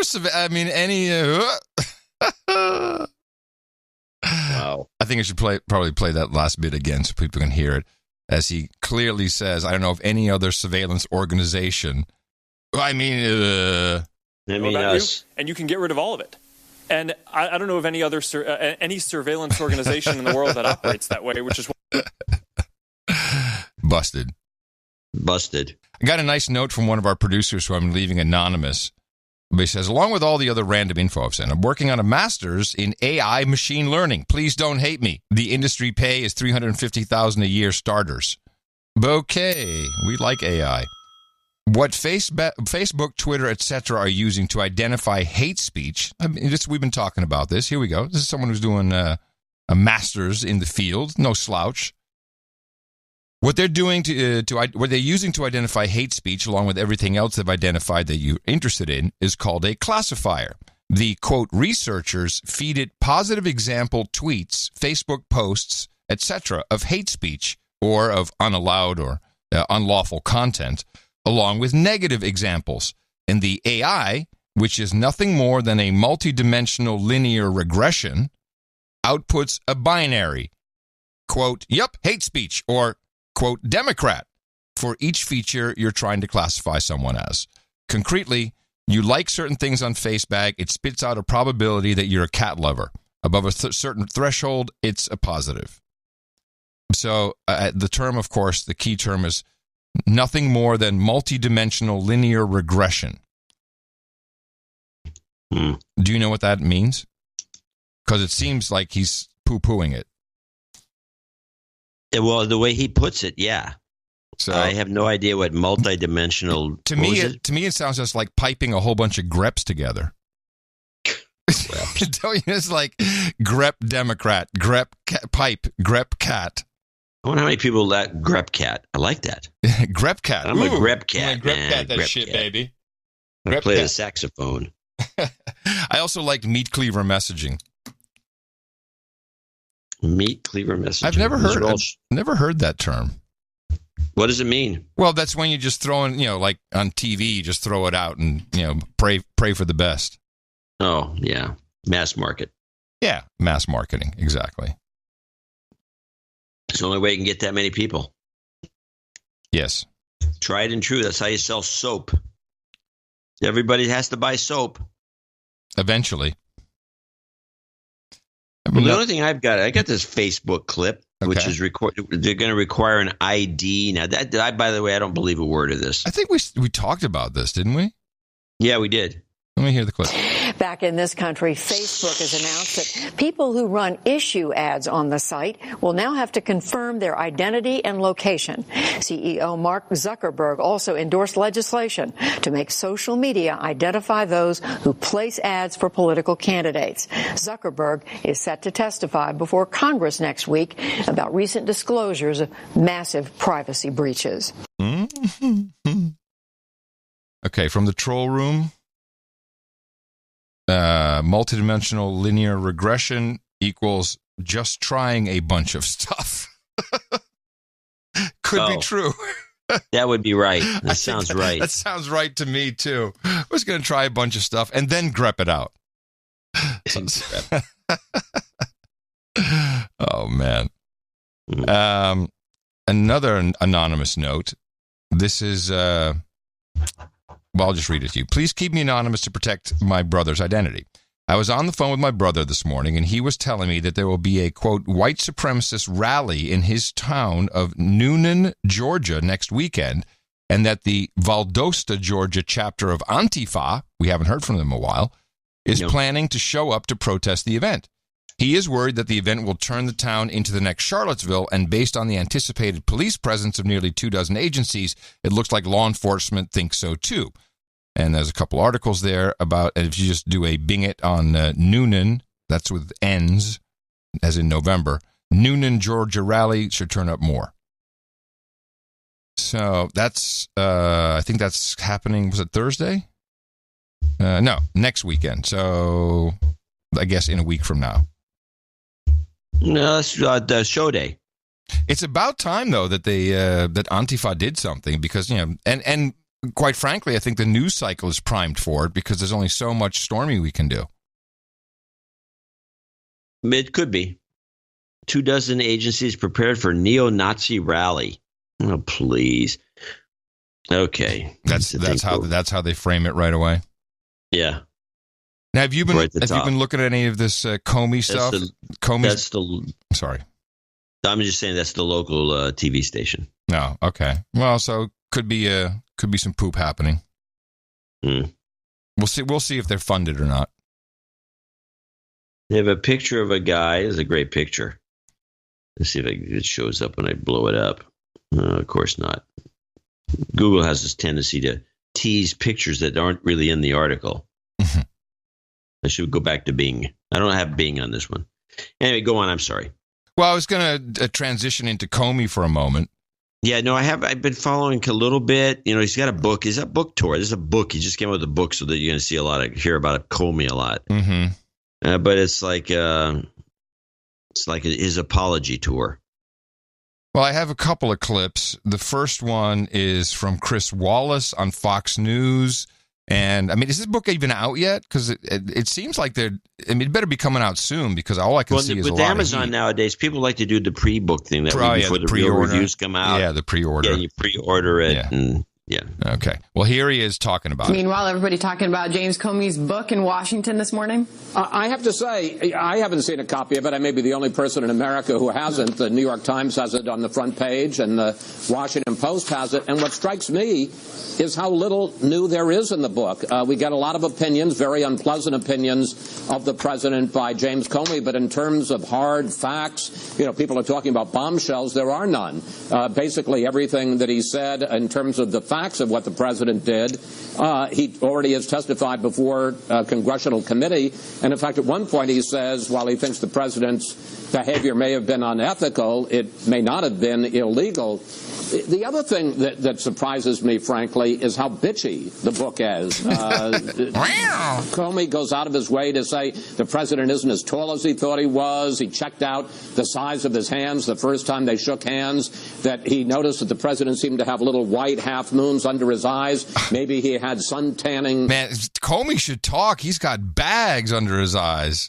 Goggles that he wore. He's got Samsonites. I think one could argue that by getting into the kind of political food fight that James Comey... You should say cat fight, not food fight. He already said it was all, like hissy fit stuff. So use a cat fight. Make it sound gay. It's funnier. He had sun tanning goggles that he wore. I think one could argue that by getting into the kind of political food fight that James Comey has done more damage to his own reputation than he has to President Trump's. What you get is Comey's opinions. He doesn't like Donald Trump, and he's offended by Donald Trump, and he thinks Donald Trump is a bad guy. And yes, he does compare him to a mob boss. But, in terms of real damage, people talk about bombshells. All of that is going to be like Fire and Fury, the Michael Wolff book. It'll be like a 4th of July sparkler that burns bright for a week and then just peters out. Well, we'll see about that. But that does sound, he's talking about his hands. I mean, what is he, like total Dementia B bot nut job? He sounds like a nut job. But I didn't expect that from him. Comey? Yeah, you would have thought he's so stately and lawyerly, and you'd think it would be, like an intellectual book. And now it just sounds, or I'm sure this is Fox News making it sound even worse than it is. I bet she had a ghostwriter who had to liven it up. You want to sell copies or not? Was that our friend there from National Enquirer? Sharon, what's her name? I want her to write liven it up. I want her to write my book. Liven it up, baby. Here's Comey on with Stephanopoulos. Showing his colors. But at some level, wasn't the decision to reveal influenced by your assumption that Hillary Clinton was going to win and your concern that she wins? This comes out several weeks later, and then that's taken by her opponents as a sign that she's an illegitimate president. I also love how Stephanopoulos is saying that she would win and that she would be an illegitimate president, and It must have been. I don't remember consciously thinking about that, but it must have been. Because I was operating in a world where Hillary Clinton was going to beat Donald Trump. And so I'm sure that it was... How do you reconcile that with the FBI being a world that is completely neutral of everything? What world was he living in? If he was FBI director, then isn't your world just, let the chips fall where they may? No. He says quite clearly, I was operating in a world where Hillary Clinton was going to be the next president, going to beat Donald Trump. I mean, right there, he's condemning himself.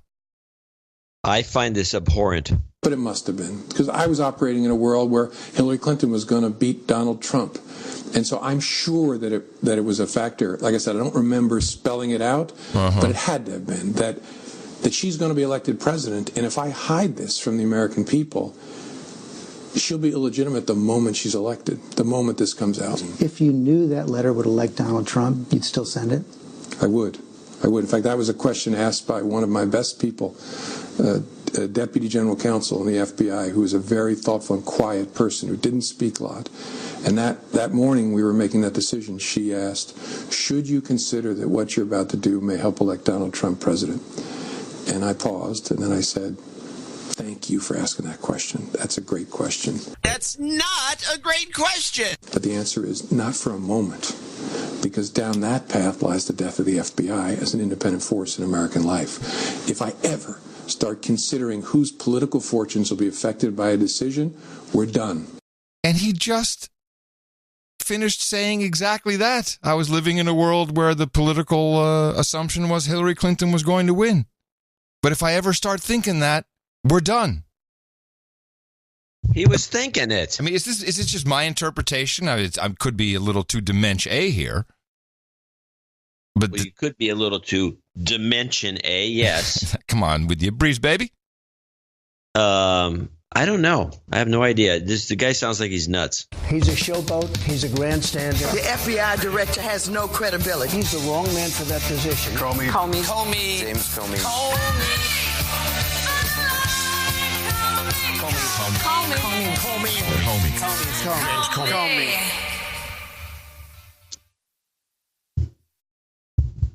How about one more clip? And I have a number of end of show clips. For some reason, we got one mix and 1, 2, 3, like 4 complete song productions. Oh, which is and even 2 with the same song, the same melody, different song, different topic. Blackbird by Paul McCartney.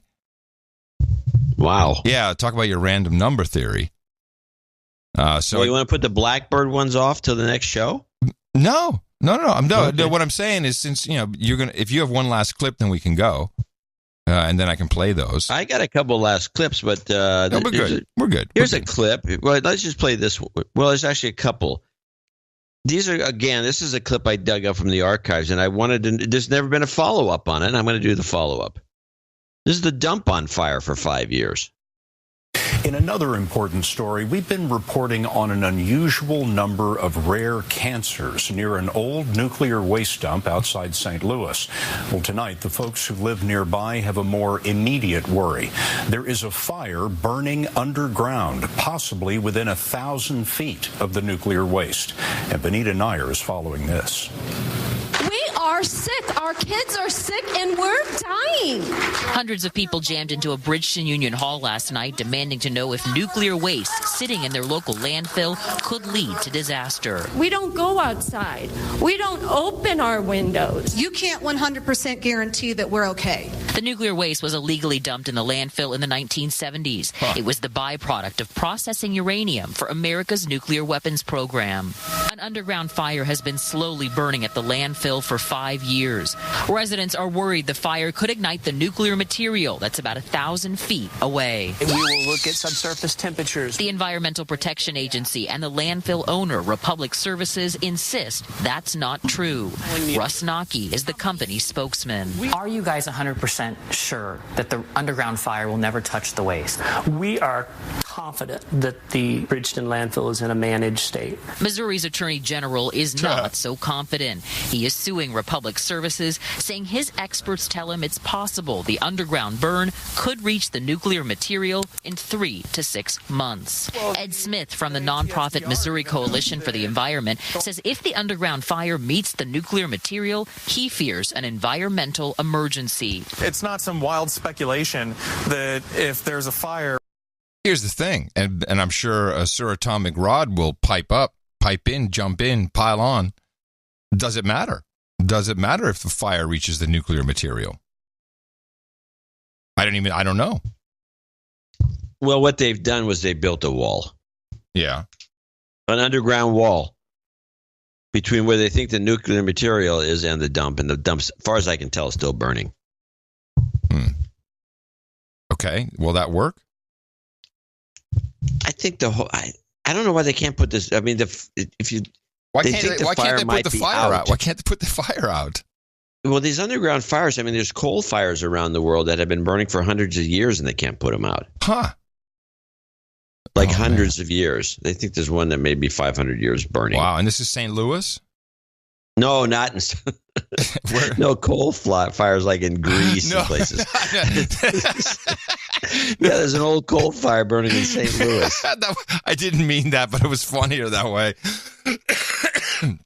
But this is a garbage dump fire in St. Louis? Yeah. Why is that on fire? It just caught fire? Spontaneous combustion. Nice. It happens a lot because people throw out all kinds of weird stuff, and the next thing you know, it catches on fire and then it starts burning in a low oxygen environment and can burn and smolder for like decades. Nice. Yeah. They should turn it into a tourist attraction. They should. I'd go look at that. That'd be cool. Yeah. Well, they had a thing going on in California. Mm-hmm. Where there's some area in California where the ground is red hot. And they have no idea why. Huh. Like you can't stand on it with your bare feet hot, or? Yeah. Oh. That hot. Wow. That place is a mess. What, California? Yeah. Just sell your home. Get out of there. I don't know what you should move to Vegas. You're a hater. I am. You should move to Vegas. Yeah, there you go. You would be very funny from Vegas. Yeah, John Navarro here in Lost Wages, Nevada. I just flew in from Lost Wages, and boy, are my arms tired. I'm trying to launch this meme over here. So, the Dutch, especially the kids, they love using English words. And, then now it's all hip hop. It's just, everything on the radio, there's Dutch songs with English lyrics in it. It's really very interesting to listen to. But they're all using the term lit, which is, it's still pretty big in the States, I guess. But it's like, yeah, man, that party was lit. That girl was lit. Oh, man, it's so lit. Everything's lit. And I'm just hearing this over and over again. And so there's a number of millennials, not 20-year-olds, who I'm around while I'm on this trip. And I said, hey, just want you guys to know, look, I'm from America. Lit is kind of out. This is not the term we're using anymore. Do you want to use whatever the hip term everybody's using? Like, yeah. It's Blotto. Blotto. And they're buying it. They're like, it's Blotto, bro. Buying it. Yes, they're buying it. They're like, yeah, man, well, that's a good Blotto. term. It's from the 30s, but it's a good term. I think we can relaunch.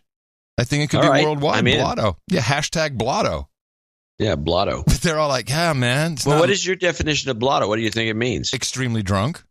Yes. Yeah. Exactly what it means. But so does the original lit. That was also. That's right. It was lit. That was something in the 50s. Right. So it's the same term.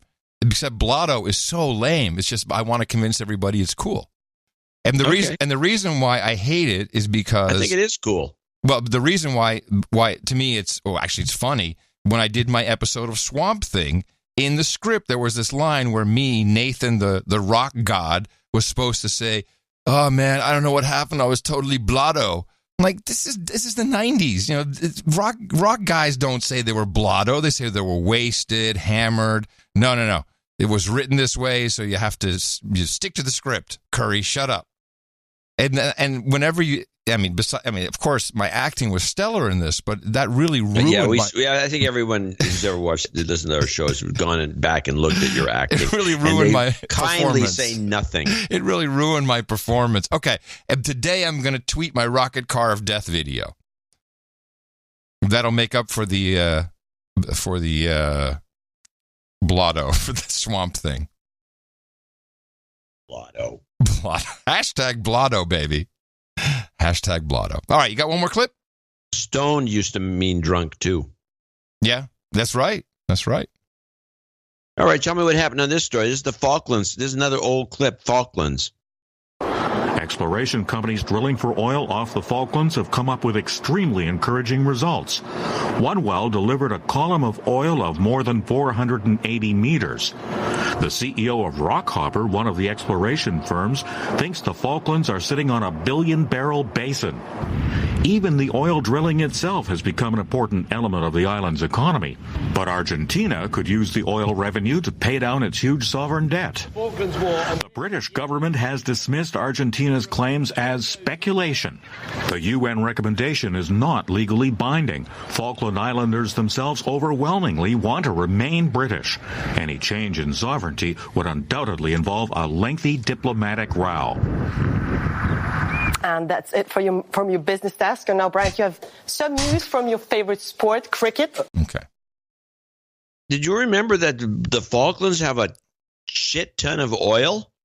Well, I knew there was a reason the British were fought over it. I mean, I'm sure they didn't care about the actual ground itself or the people. Is anyone on the islands? They have a bunch of people there. Oh, okay. What's a bunch? Like more than 24? No. No, that'd be dozens. A dozen. Yeah, what's a bunch? A couple thousand, I think. Okay. Yeah, no. No. Yes, I'm quite sure. I was aware of that. But this is a recent clip or is this an archive clip? This is an archive clip, and I haven't heard anything about it since. Well, it's because... look at Falklands population. I mean, I think it comes down to just... your barrel your price per barrel of oil is determined not just by what it takes to get it out of the ground, but also what kind of military has to move. The U.S. Resource Extraction Team, i.e., our Department of Defense. About 3,000. That's a bunch. Yeah, that's a bunch to me. So I think that's how it's priced, and like the Falklands too expensive right now. It's cheaper to do it in the sand for some reason. and maybe even cheaper to do it here in the States. But yeah, they got to factor all of that in. Actually, let me give you this. This is the population of the Falklands, and it's actually just under 3,000, I'll bet. And I say that because it said 29-something, and I figure, well, it's probably 3,000 by now. But I'm going to give you the population in 2016 was 2,912. Mm-hmm. The population in 2017 was 2,919. Ooh, we had some people doing the nasty the year before. That's just my guess. Yeah, I'm trying to just look at the sex ratio there. Seems to be a lot of men. Dudes. Bunch of dudes on an island. It's all oil workers. Come on, that's the only people who live there. All right, everybody. Well, they're British and they're staying that way. Yeah. This was your No Agenda show for April 15th. Pretty much tax day. Please remember us for Thursday's program at Dvorak.org/NA. I'll be back in the Cludio. Looking forward to that. Miss my keeper. And I'm Blotto, baby. We're coming to you from the Garden of Amsterdam, Loudon, and Gitmo Nation Lowlands, the Netherlands.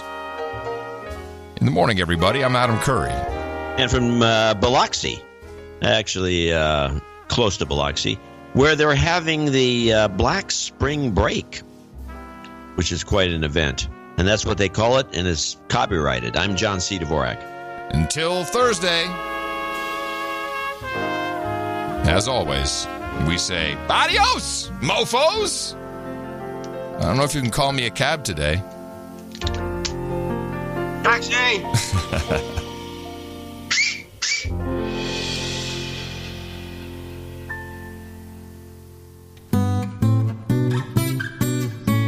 Okay, this is Blackburn.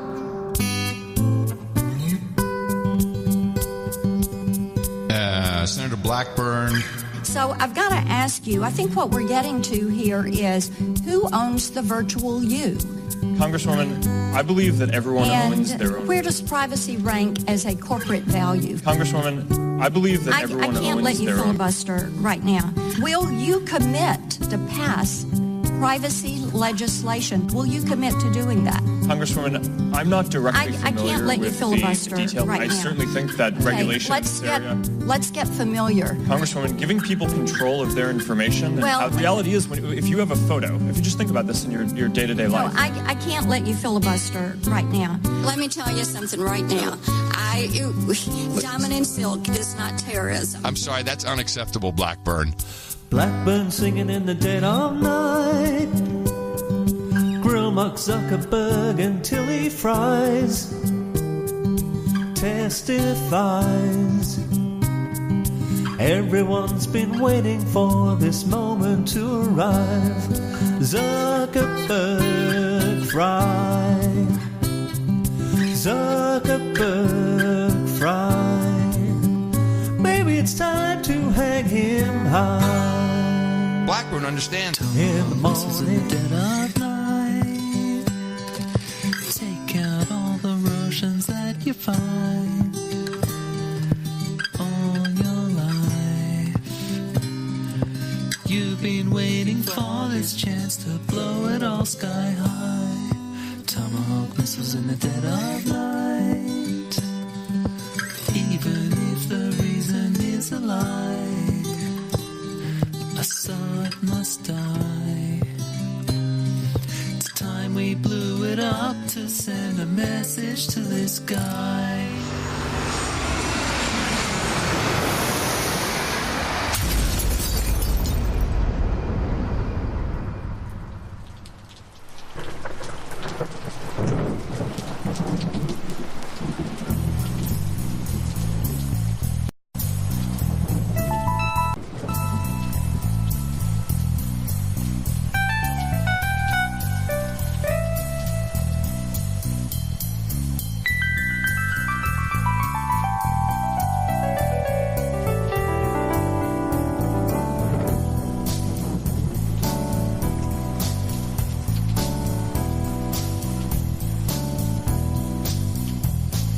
Riders on the stormy,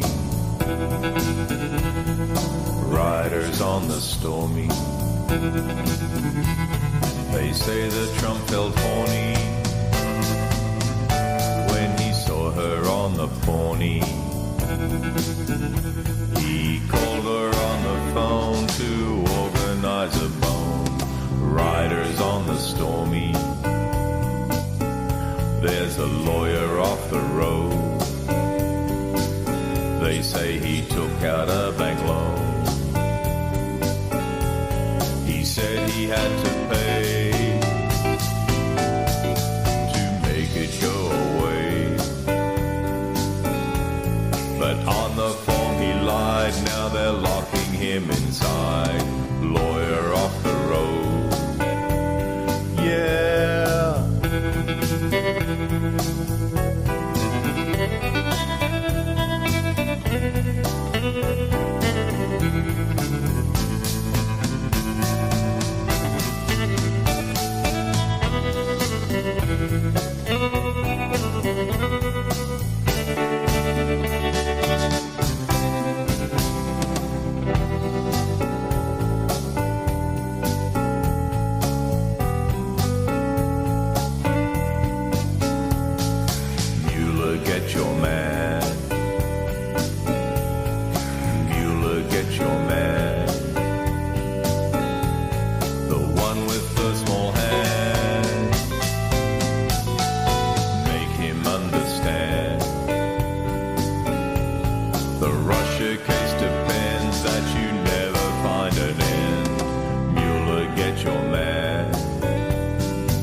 Dvorak.org/NA.